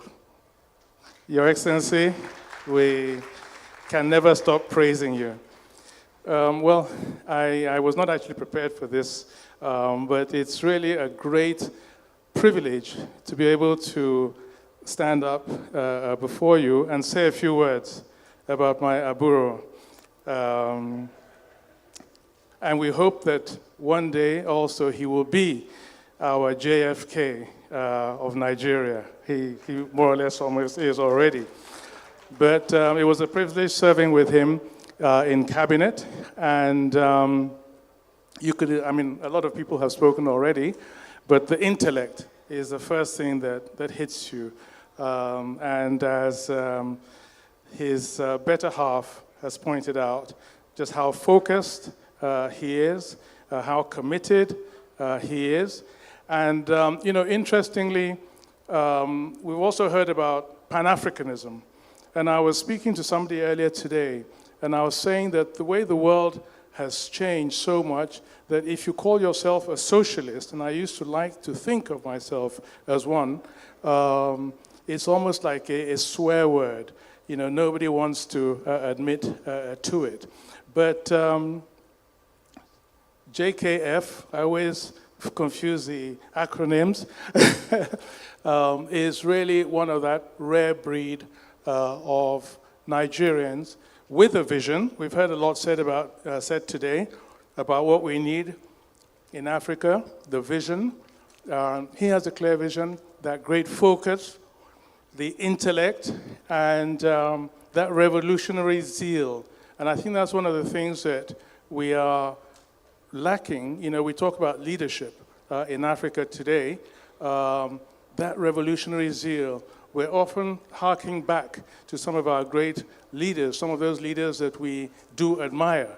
And one of the things that makes them stand out is that revolutionary zeal. And when we talk about where we've got it wrong and the leadership vacuum that we have on the continent, it's probably because we are lacking those leaders, those revolutionary style leaders. And when we listen to what JFK has been all about, JKF, JFK, it is about that. That allied to that intellect is that zeal, that revolutionary spirit to transform our continent. Having served on the world stage, we've become so used to a lot of talk shops, a lot of summits, African leaders attending summits, and just going through the motions. And I think that today really calls for that revolutionary spirit. And honestly, I can say that from what I've seen, and having worked with him closely, that JKF really epitomizes that spirit that we need in Africa. And if there's to be a renaissance, an African renaissance, of course, former President Mbeki, they were really at the vanguard in creating NEPAD of trying to build that African renaissance. It's something that we are lacking, but we cannot give up hope. Hope is still alive, and we really thank JKF for all that he's done, all that he is, and I think it's a real testimony to your achievements and the person you are, that the turnout that has been here today to really celebrate you and share your very young age and birthday with you. So keep it up. We're, still going to hopefully support this institute. It's a vital institute. We need these kinds of institutes in Nigeria, think tanks, that will, help to build, not just the intellectual input that we need, but also the revolutionary spirit that we need on the continent. So many happy returns again, and all the very best. And they always say, next to, because we don't say behind every successful person, there's a woman of timber and caliber behind. And Irelu, congratulations to you as well, and on the excellent work that you've done to give to Nigeria, to Africa, this wonderful hero of ours. Thank you all very much.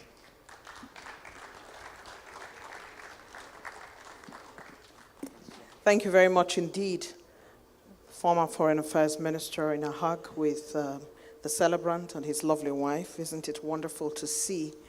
I'm extremely pleased to introduce our next speaker, who is basically a man who has worked so assiduously with our celebrant. And we're asking him to speak for no longer than 2 minutes. It's our last goodwill message. Please help me welcome John Pierre Elong Mbasi, Secretary General, United Cities of Local Governments for Africa. Please, as he makes his way, give him a round of applause. And I did see Yemi Adomalakun of Enough is Enough, who is a friend of mine and who only turned one great year not too long ago. We congratulate you. Birthdays are ringing in the air. It's good to see you and other members of the civil society gathered here to support your own. At this point, we would like to invite the gentleman who has been so introduced, Mr. Pierre, to please go forward and deliver his own goodwill message. Be careful, I have the microphone.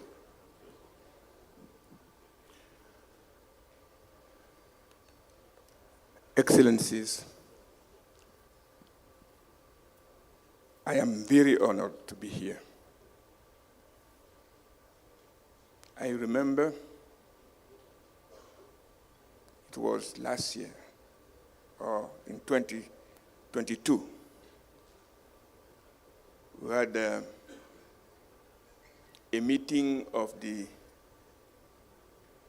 Nigeria's Government Forum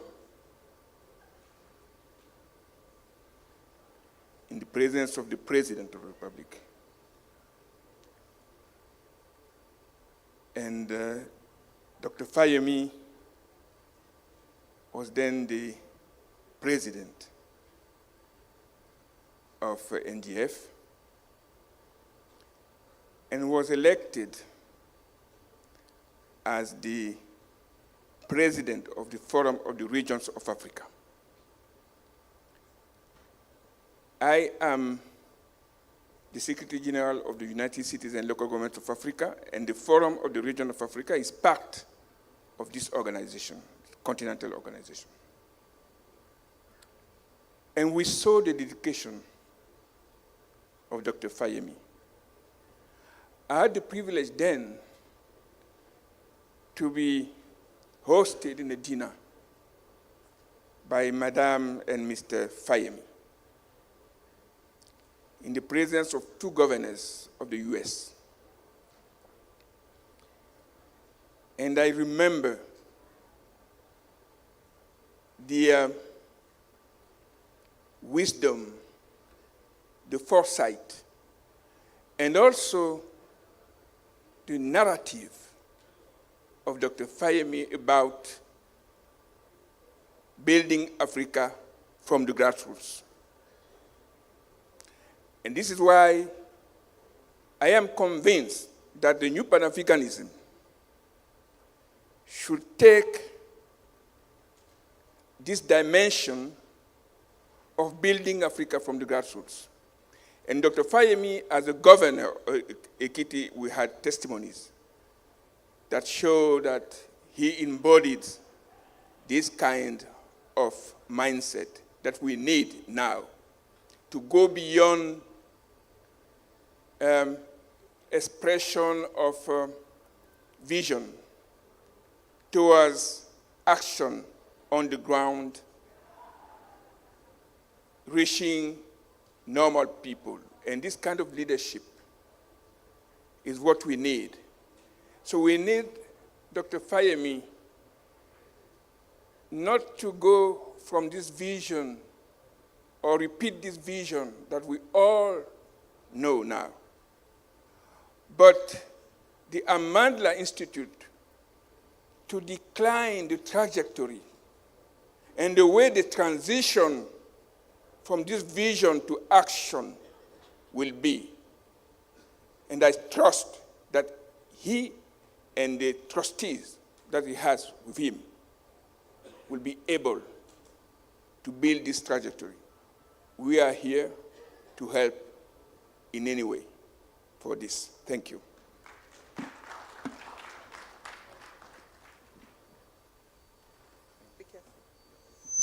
Thank you very much, sir. It's nice to hear someone tell us that, you know, we should build Africa for the grassroots. And this is an organization that Dr. Fayemi oversees, and this is the Secretary General of that organization. We thank you so very much, Mr. Pierre Mbasi. We're grateful for your intervention at this time.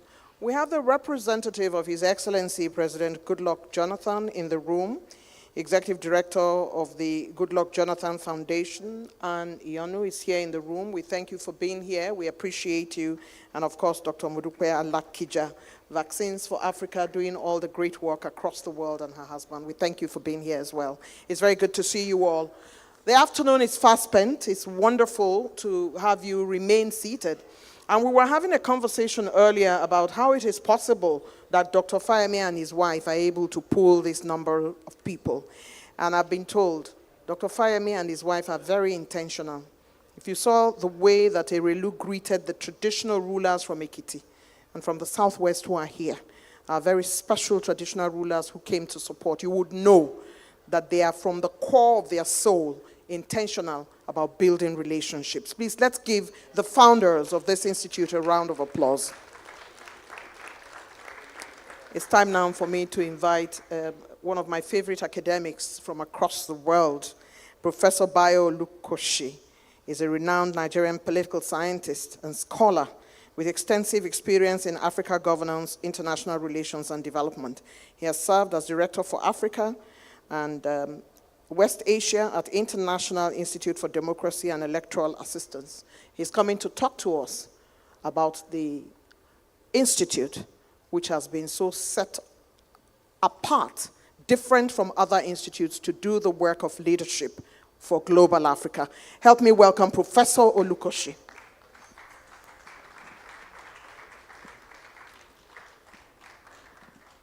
Thank you very much indeed. Still standing on all of the established protocols. There's a lot which has been said already about the Institute, about the founders.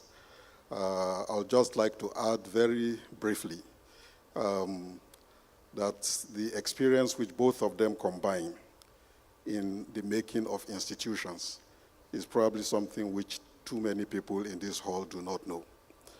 my own first engagement in an activist sense in our London days with Dr. Fayemi and with Erelu BC was actually in the context of institution building in pursuit of a Pan-African cause. And the Africa Review and Research and Information Bureau that was set up at a time when the Africa Center in London appeared to be in a crisis of mission and identity, filled an important gap for many of us Africans, young Africans, diaspora Africans, who congregated in London for different reasons, some for reasons of exile. In our case, it was for reasons of postgraduate study. And the Africa Research and Information Bureau played a very important role in filling gaps of political awareness building, but also of mobilization around different African causes.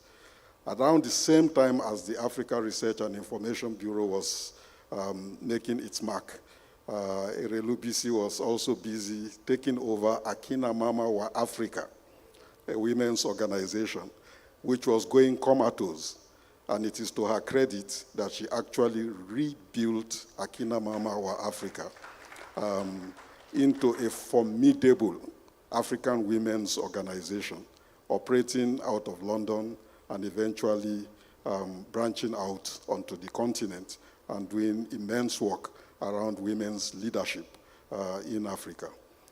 Beyond the Africa Research and Information Bureau was the CDD, West Africa, the Center for Democracy and Development, which is headquartered here in Abuja, but started off in London under the leadership of Dr. Fayemi. And he built it as an initiative which was to congregate all West Africans interested in advancing democracy in our sub-region, at a time when military rule was still the name of the game, and particularly in Nigeria, to a lesser extent Ghana. At the most opportune moment, CDD was relocated from London to Accra and eventually moved to Nigeria, but works on a West African scale. It is still very much alive and is one of the most vibrant civil society and, to a great extent, knowledge generation centers that we have in the city of Abuja. I say all of this, and I will not go into the story of the Africa Women's Leadership Fund, which Erelu BC Fayemi helped to set up. With so much audacity that when it was established, the idea was to create a major women's leadership fund that would play a role in nurturing other women's organizations, in addition to supporting individual women in developing their leadership acumen. As is often said, it is one of the few organizations, male and female, that actually built an endowment. And it is thanks to the acumen of BC Adele Fayemi that this was achieved. I say all of this to foreground the fact that the birth of Amandla Institute did not come out of a vacuum. And the choice of the name Amandla itself was intentional. We had a debate as to what the best appellation would be for this initiative designed to revive and advance leadership and policy on our continent.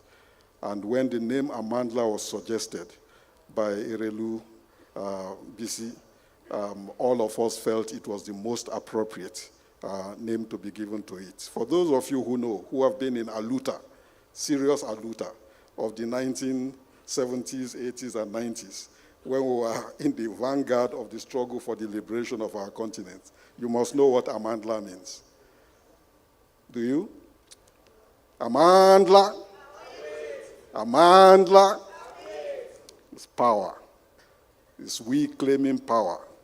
Or as was said in the panel, we claiming agency. That with our own capabilities, with our own resources, with our own collective action, we are able to liberate our continent. And that is the essence of the Amandla Institute, to nurture a kind of leadership, to network a category of leadership on our continent that will overcome all of the discontents of rulership as we have known it, and help us to marry effective forward-looking policy with a leadership acumen that can help us to transform our continent. Nobody, and we operate on that premise, nobody owes Africa a living. Nobody is going to fight for us to occupy a rightful place in the Committee of Nations. And nobody can have ambitions on our behalf. We have to develop an ambition for our people, for our continent, and in doing so, nurture a leadership that can help to push this project forward to success. The principle, and Dr. Fayemi and Erelu BC have been emphatic, is that this will be an Africa-led, Pan-African initiative. It's not a narrowly Nigerian initiative. It's headquartered in Nigeria, but it is actually a Pan-African initiative. And the Board of Trustees of the Institute have been deliberately constituted to bring people from various parts of the continent together, some of whom you have seen speaking earlier on the panel.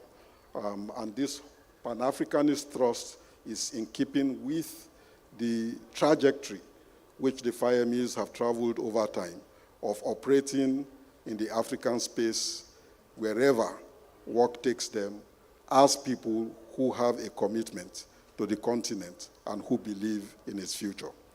If you believe that this is a journey that is worth traveling, we invite you to join the Amandla Institute. Join in one form or the other, whatever, in whatever way the spirit inspires you to support this initiative.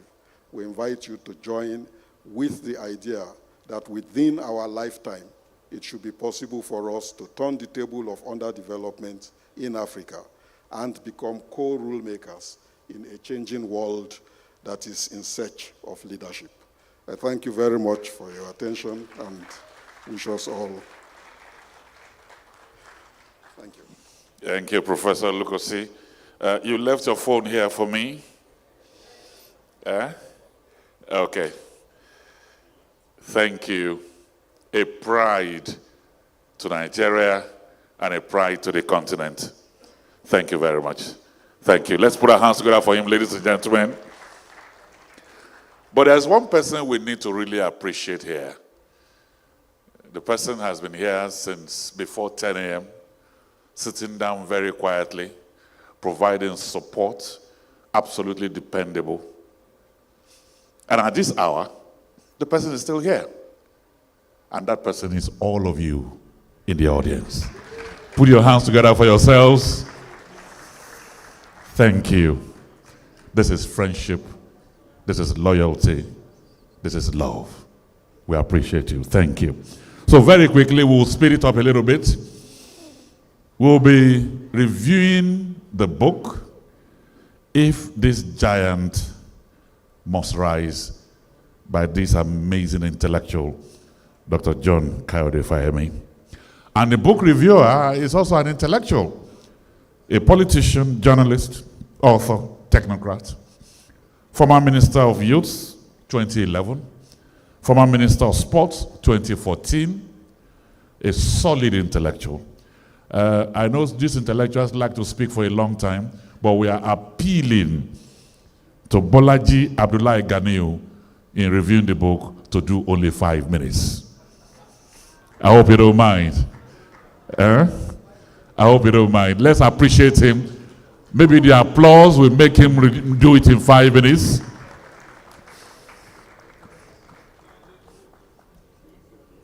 Now they have whispered to him to do it in 5 minutes. I welcome you. Thank you very much.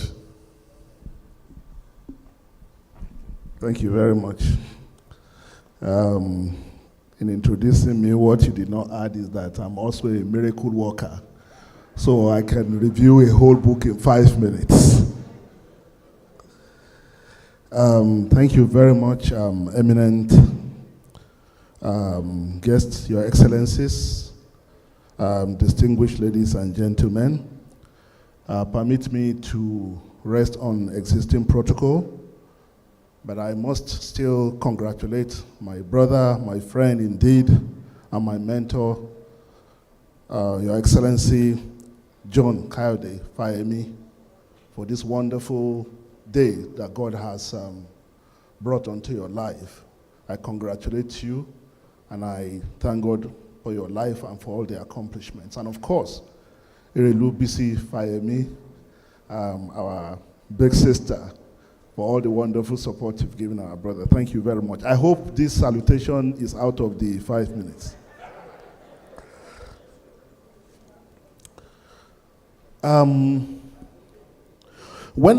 When a two-term governor and a chairman of Nigeria's Governors Forum and a federal minister writes a book on leadership and governance, everybody should pay attention. But if that author also holds a doctorate in war studies from King's College and is a visiting professor in the same college and was a pro-democracy activist at the national and the continental level, then you should drop everything you are doing and listen carefully.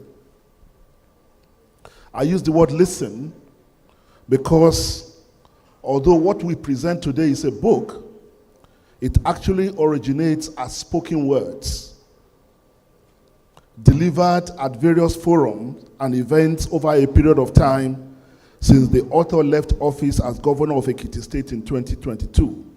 Indeed, this book here that we present is a testimony to how busy Dr. Fayemi has been since he left office, confirming his place as one of Nigeria's foremost public intellectual and thinker, or as Professor Adebanwi described him in the preface to the book, a politician scholar.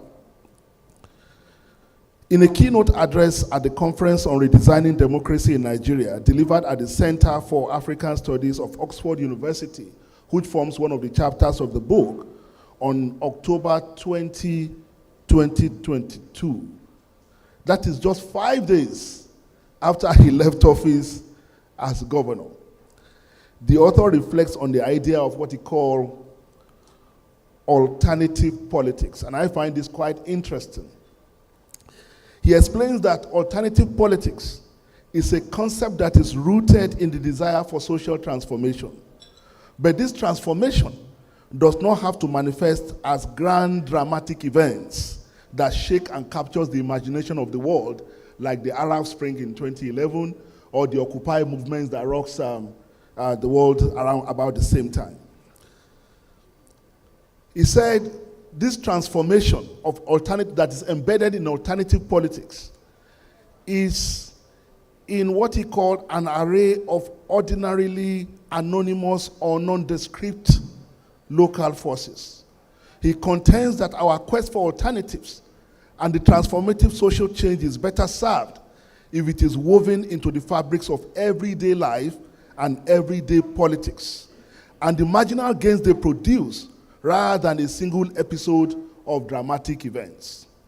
Genuine democracy, he says, which is the end goal of this transformation, ought to rest on a much richer ecology of associational and organizational life and should be nourished and reproduced through everyday struggles of the citizens.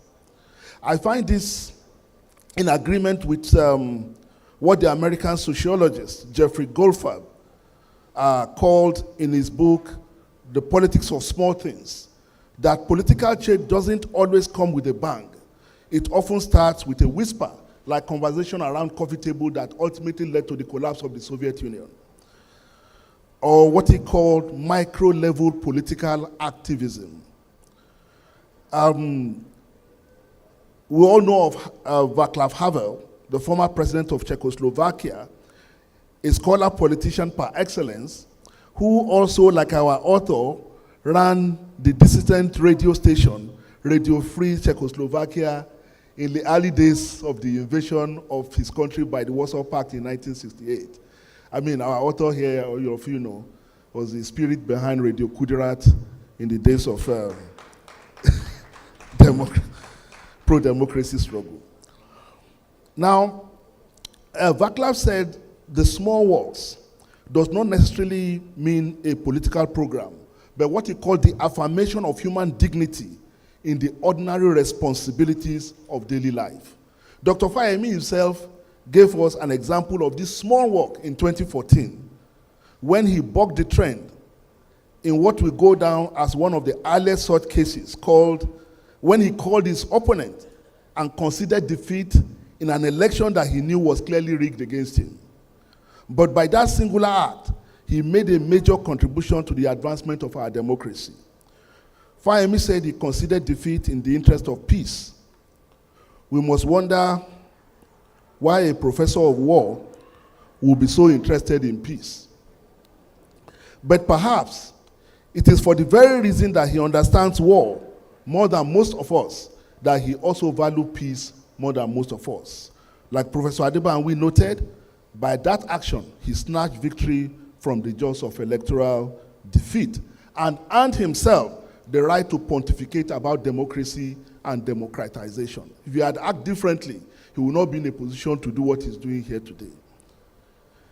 In the preface, the author notes that each one of the papers that make up the book is actually a collection of many lectures, like I said, were independent of each other and written for different occasions, but they tell the same story that he hopes will point us beyond what is immediately in front of us. Now, this is very interesting.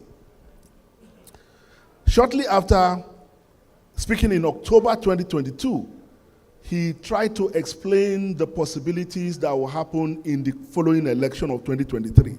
And he said this, and I will quote. He said, "Indeed, whichever political party wins the 2023 general elections, one can readily predict that it is going to be a close race. Imagining a race in which the eventual winner scales through with a 50.5% of the vote, just as was recently witnessed in Kenya, it does not require a soothsayer to predict that such an outcome is unlikely to enhance stability of the polity, let alone allow the militants of alternatives to thrive in our search for a national rebirth." As a matter of fact, when the election came, what happened? The winner won by only 37%. So maybe Dr. Fayemi is also a soothsayer for foreseeing how the election will pan out. But the most important point he was saying is that if the politics of winner takes all that the current arrangement encourages does not allow for stability, especially in a complex society like our own. The other chapters, there's been so much conversation here today about Pan-Africanism and the politics of the African continent and the emergence of the new global order and the responsibilities that impose on African leaders. The author dwells significantly on this. He observes that Africa currently bears a disproportionate burden of conflicts, which are direct spin-off of the global competition for power and control in the emerging multipolar world order. The Sahel today is the epicenter of terror in the world, and alongside other internecine conflicts that is happening, mostly driven by resources. Now, Dr. Fayemi is saying that in the face of this emerging multilateral world order, multipolar world order, African continent, African leaders more than ever before need to come together and work as a collective. I think this idea was well emphasized today in the panel, but it must be quite disappointing to see the direction that ECOWAS is going with the exit of Burkina Faso, Mali, and Niger from ECOWAS. It means that rather than pulling together, the fragmentation of Africa is actually advancing at a rapid pace. So like Professor Bachili said, Dr. Fayemi emphasized in his book that the scramble for Africa, the second scramble for Africa has started. And the only way Africa can confront this and be co-rule maker in the global arena is for Africans to come together. Therefore, the recent development must be something that anyone looking at the future of Africa must be concerned about. We talked about divide and rule. Maybe it is starting again. Now, as noted, I hope everybody will read this book. It's a beautiful book. I've read it. It's an anthology of rich ideas covering a wide range of topics, as I've said. However, I find it quite interesting that the author appears mostly concerned with the role of scholar-politician in the political leadership of Africa and nation building. In this regard, he argues that the tendency to compartmentalize actors in the political space and social space on what he describes as false dichotomy is not only misleading, but also unproductive. I think that's what Professor Olonisaki was talking about, disrupting distances. So it's possible for an individual like he himself has exemplified, as his life and career has exemplified, to belong to different constituencies and acting multiple roles at the same time or at different times. So it means that what he's saying, in other words, is that you don't have to stop being a scholar or an activist to be a politician. That such dichotomy and labeling often pitch in opposite ends people who should collaborate for a common goal. And like I lament to him on several occasions, that I noticed a spontaneous assumption of moral superiority by other people. The moment you introduce yourself as a politician, other people instantly assume moral superiority over you. They begin to say, oh, you are a politician. But what Dr. Fayemi is emphasizing is that the problem that we face on the African continent is political. All other things are spin-off or symptomatic of this problem. The politics that we have practiced is what has led us to where we are today. And the way out also relies on the kind of politics we choose to practice moving forward. And that does not mean that the work of creating an alternative idea of politics should be left for the politicians alone. Everybody has a role to play. So you don't have to be a scholar. You don't have to stop being a scholar to be a politician. And you don't have to stop being an activist to be a politician.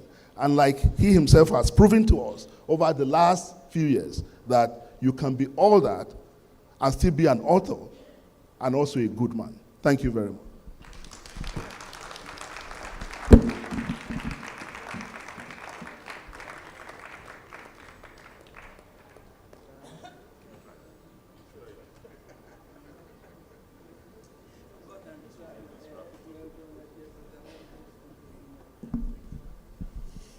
Well, when he got here, he said I didn't add the fact that he's a miracle worker. And a review that he prepared to deliver in 30 minutes, he delivered it in 6. Let's appreciate him. Ladies and gentlemen, thank you very much. Thank you. Let me now welcome all that are seated in front seat here. Please, I need a help here, so that we can bring this book forward. No, don't unveil yet.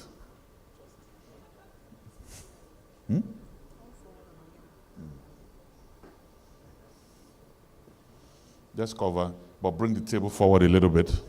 Thank you. And so, Your Excellencies, distinguished ladies and gentlemen, please shall we rise as we come forward here. Those who are in front, please, the former Foreign Affairs Minister, Mr. Geoffrey Onyema, please join us here.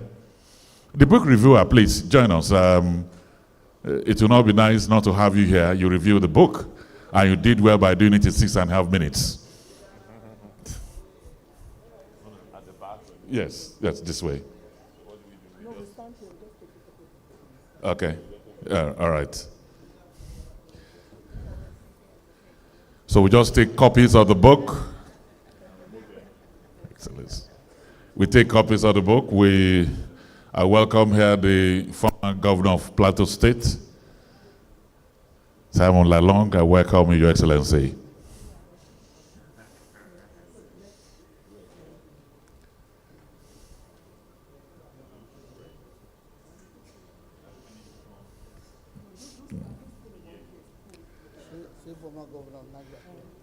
the former governor of Niger, the former Minister of Industry, Trade and Investment.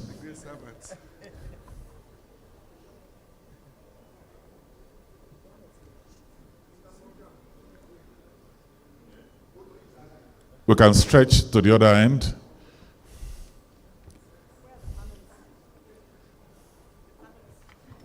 Prof, you can take a copy and join the view. Where are the other panelists? And the moderator. The moderator, is she here? Prof.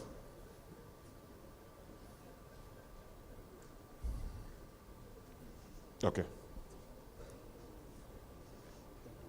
No, that's the book. This giant must rise.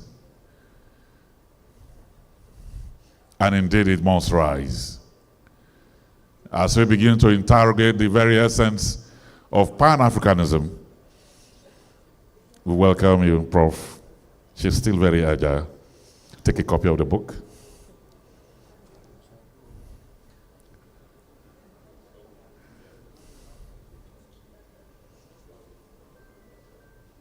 Your Excellency, the Governor of Ekiti State, just joined us, please. Step up here. And you move to the middle, closer to the celebrant, with a copy of the book.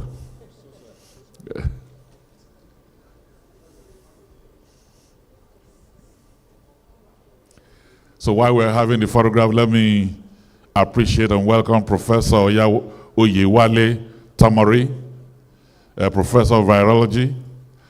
I understand you are a pride to the continent and our nation. Prof, we welcome you. Thank you very much. We appreciate you. Thank you very much. Photographers, are you happy? Yeah, okay. So as they step down with copies of the book, let's continue to appreciate them. Thank you very much. Thank you. Thank you. No, I didn't say it. As they step down. I'll go with it. Yeah.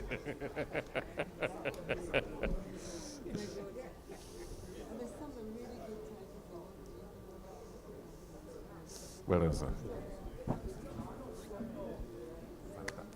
Thank you very much. Thank you. Excellent work as always. Thank you, sir. Your fees must be quite astronomical these days. I think since you only do the cream that I can't meet you.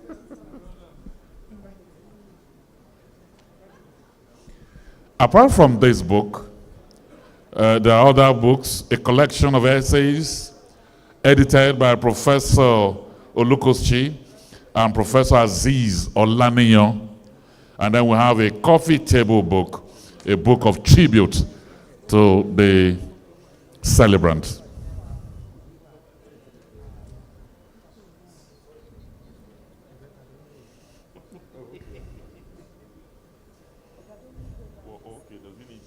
Yes, I need it now.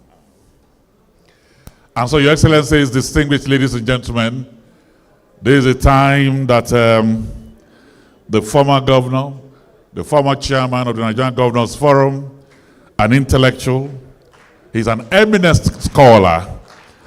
Yes, he deserves it. He deserves it. Please join me as I welcome here His Excellency Dr. John Kayode Fayemi to do the vote of thanks. Your Excellency. Thank you. Thank you very much. Please be seated.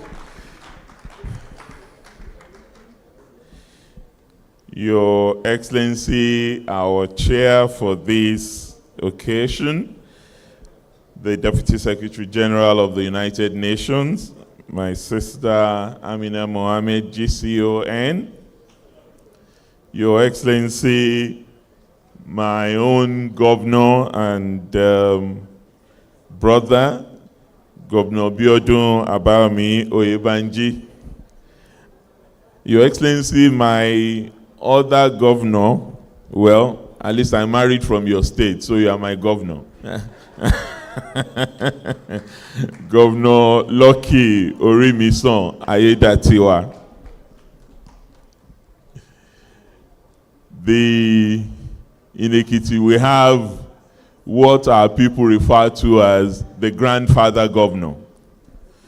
And then you have the father governor. And then you have the governor. The grandfather governor, who has been the spirit behind the success of progressive politics in our state, and his lovely wife, His Excellency Otumba Adeni Adebayo, is here, and Erelu Angela Adebayo. I'm immensely grateful. Very many of my colleagues are here, former governors. Some of them have left already, but I can see two of them who are paying the price for coming late. I can see my brother, Governor Simon Bakola Long, who has moved sideways to the Senate, where he's busy focusing on appropriation of budgets. He's here. And my brother, former governor of Niger State, Governor Abu Sani Bello, distinguished senator of the Federal Republic, is here. As I said, so many of them have left. Our royal fathers, Kabiyesi, are still here. And I thank you immensely for honoring me with your presence here from all over the country. The Jaja of Okpobo was here earlier. Sarkin Kano was here. The Sultan has been represented. My own fathers from Ekiti. Of course, the Imperial Majesty himself led that delegation. The Ooni of Ife has been here with us. A lot of my comrades and friends are here. The Board of Trustees of Amandla Institute, many of them are here. You have not had the privilege of really meeting them, and I would just urge them to stand up for recognition. Professor Batili, Professor Thandi Nkiwane from South Africa, Dr. Alice Karakezi from Rwanda, Ms. Bamidele Olateju from here. I can see Dr. Yao Insako somewhere there, and of course, Mr. John Olajide, Chairman of Corporate Council of Africa, who is also on our Board of Trustees here, and so many others. Honorable ministers are here. Of course, my family members are here. My siblings are here. My very, very close friends are here. Their Deshokons from Atlanta all the way. Their Kindansis are here. My brother Clem Adibe from DePaul University is here. The great Gio, my Egbon from Christ School and the Home Front, Benga Ebode, Kayode Fayemi, so many. If I haven't mentioned your name, it's not an expression of how important you are or not. It's just that I can see everybody here from where I stand. But a lot of my family members are here, my sisters. Of course, many people wonder, they see Folajimi fleetingly. He comes in and then disappears back to his Atlanta base. And when I insist that you must go and greet this person, you must go and say, no, I'm like you, Dad. I am not for the show. I just want to be in my corner.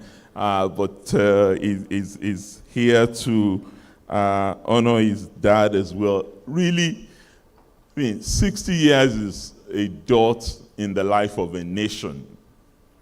But if you're talking of individuals, 60 years is actually quite retirement age in many countries. But in the age of AI, I think 60 is the new 30. So many have been saying, okay, is he going to relax? My governor has been whispering in my ears, saying, okay, finally, I think it's now time to slow down and spend more time at home with Erelu, which is true. I owe her a lot of that, in fairness to all the sacrifices that she's rendered to this journey. But,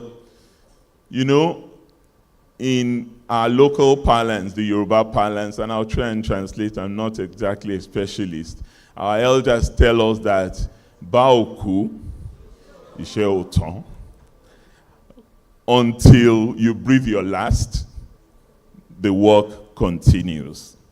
The job is not yet done. And we cannot see the squalor and the poverty and the inequality around us, even if we're privileged and can still eat 3 square meals a day, and forget what is happening to the larger majority of our people. And I think that is really what Amandla Institute speaks to.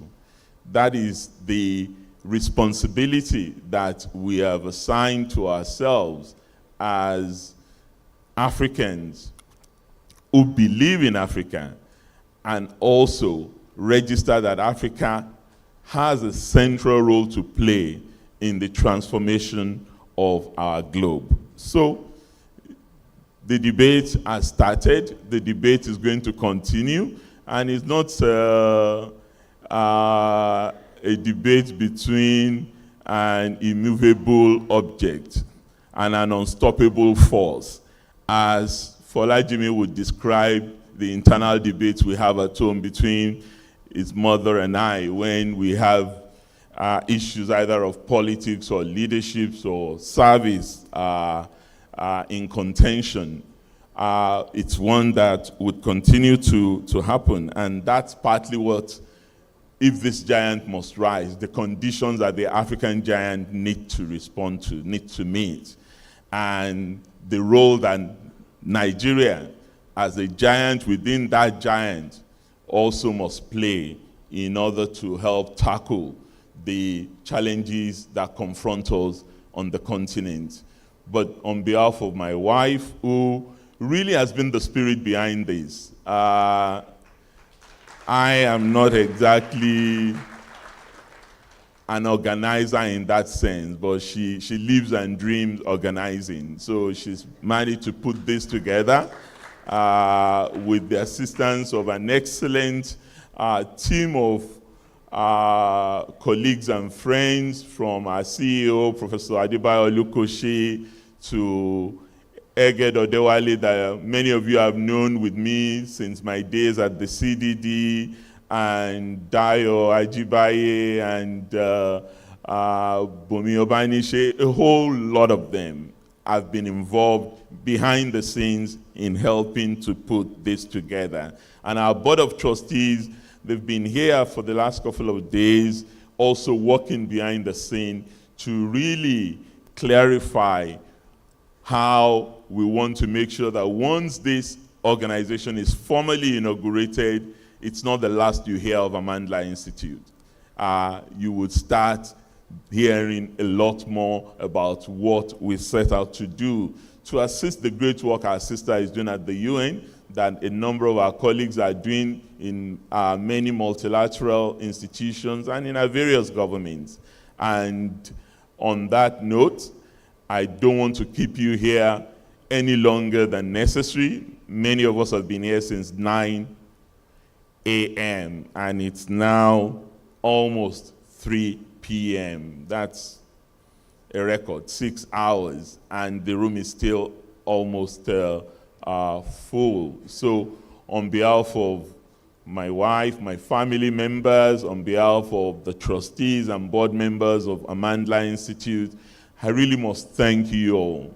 Most of all, our chairperson, of course, our special guest of honor in absentia, His Excellency Asiwaju Bola Ahmed Tinubu, of course, as many of you know, has had to take a trip, and he insisted that the Vice President must not only come and represent him, he wrote a beautiful tribute. When you get your book of tributes, you will see what President Tinubu has written there about our years in exile and the work that we've done together over the last 30, 35 years of pushing the frontiers for a better democracy and a better society on the continent. And all that remains for me is to really thank everyone who has spent this day with us and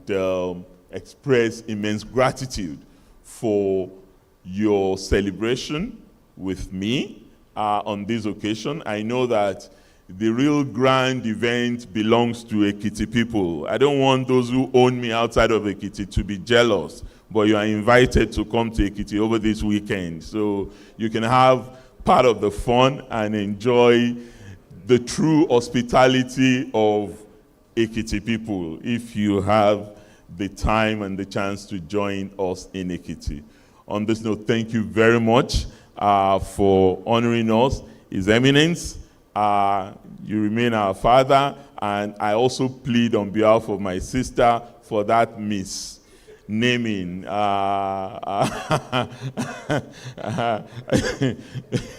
And thank all of our leaders who are here for this occasion. Thank you. God bless you, and I wish you a safe journey back home.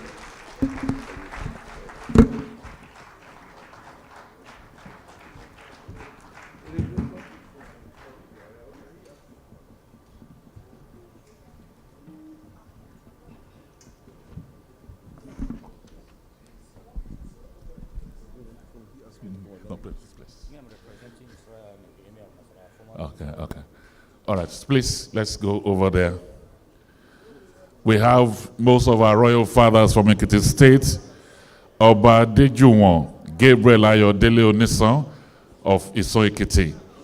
Ishon, okay. Oba Adebanji Ajibade Alabi, Alawe of Ilawe Ekiti. Oba Desoji Akiyemi Onisin of Isinbode Ekiti. Oba Deola Adeniyi Ajakaye. Oba Jacob Boluwade Adebiyi. Oba Sunday Aikurawo Aniyi. Oba Abdulmumuni Adebayo. And then Oba Babatunde Adebayo. I welcome you, our royal fathers. Thank you very much. We appreciate all of you. And let me especially say thank you to the Deputy Secretary General of the United Nations. Thank you very much. Thank you. So as soon as our royal fathers step down, we will take the national anthem. We just wait for them to step down, and then we'll take the national anthem. Our royal fathers, we appreciate you. Thank you very much. As they're stepping down now, shall we rise in the audience, and we'll take only the first stanza of the national anthem. Shall we take the national anthem, please?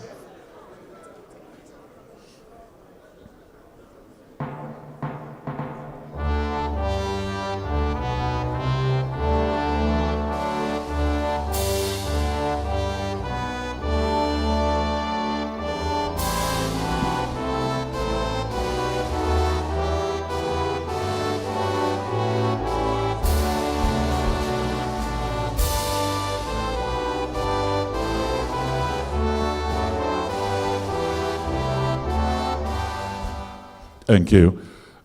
The Speaker of the Ekiti House of Assembly will be taking, and members of the House of Assembly will be taking a photograph with the conveners. Yes.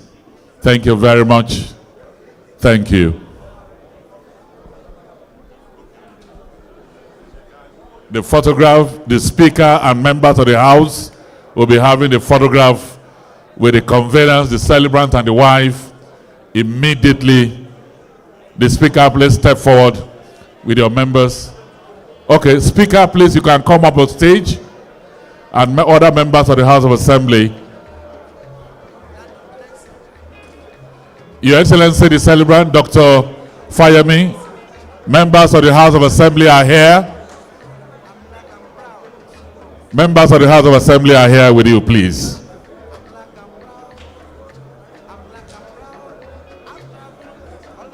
Please, they are here.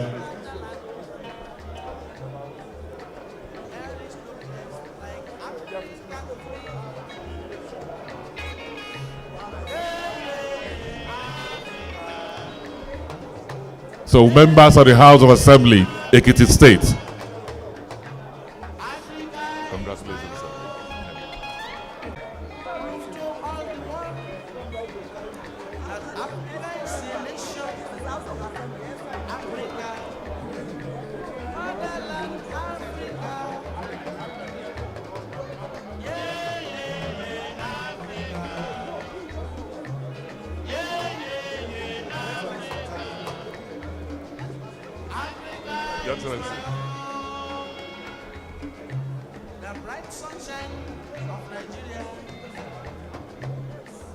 makes me to believe that all over the world there's no place like Africa.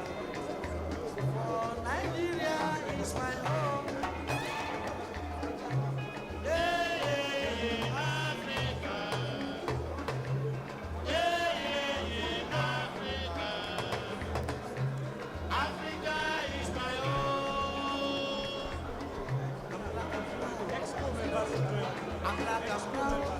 Okay, so members of the House of Assembly, you can step down now. ESCO members are stepping up now to have their photograph.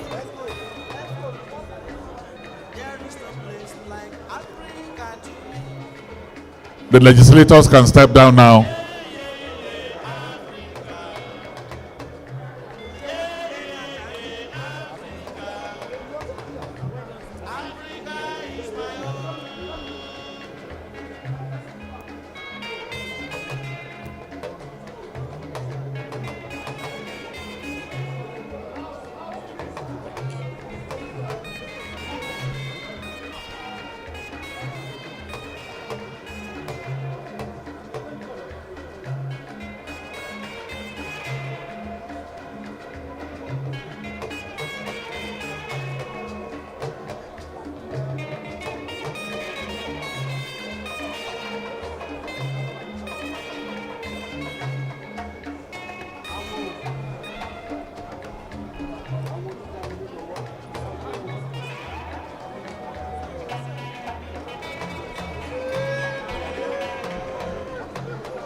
The authors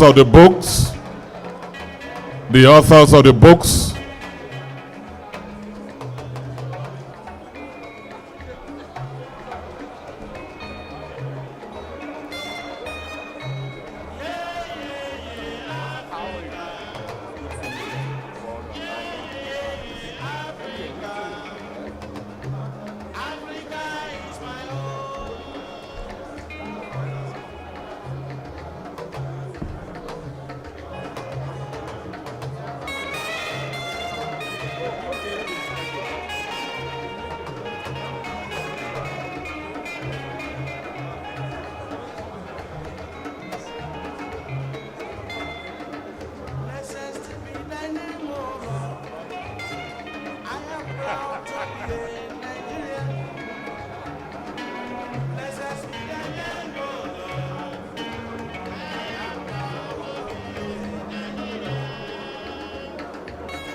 This is the only one I'm holding. Okay, so that's three. That's three.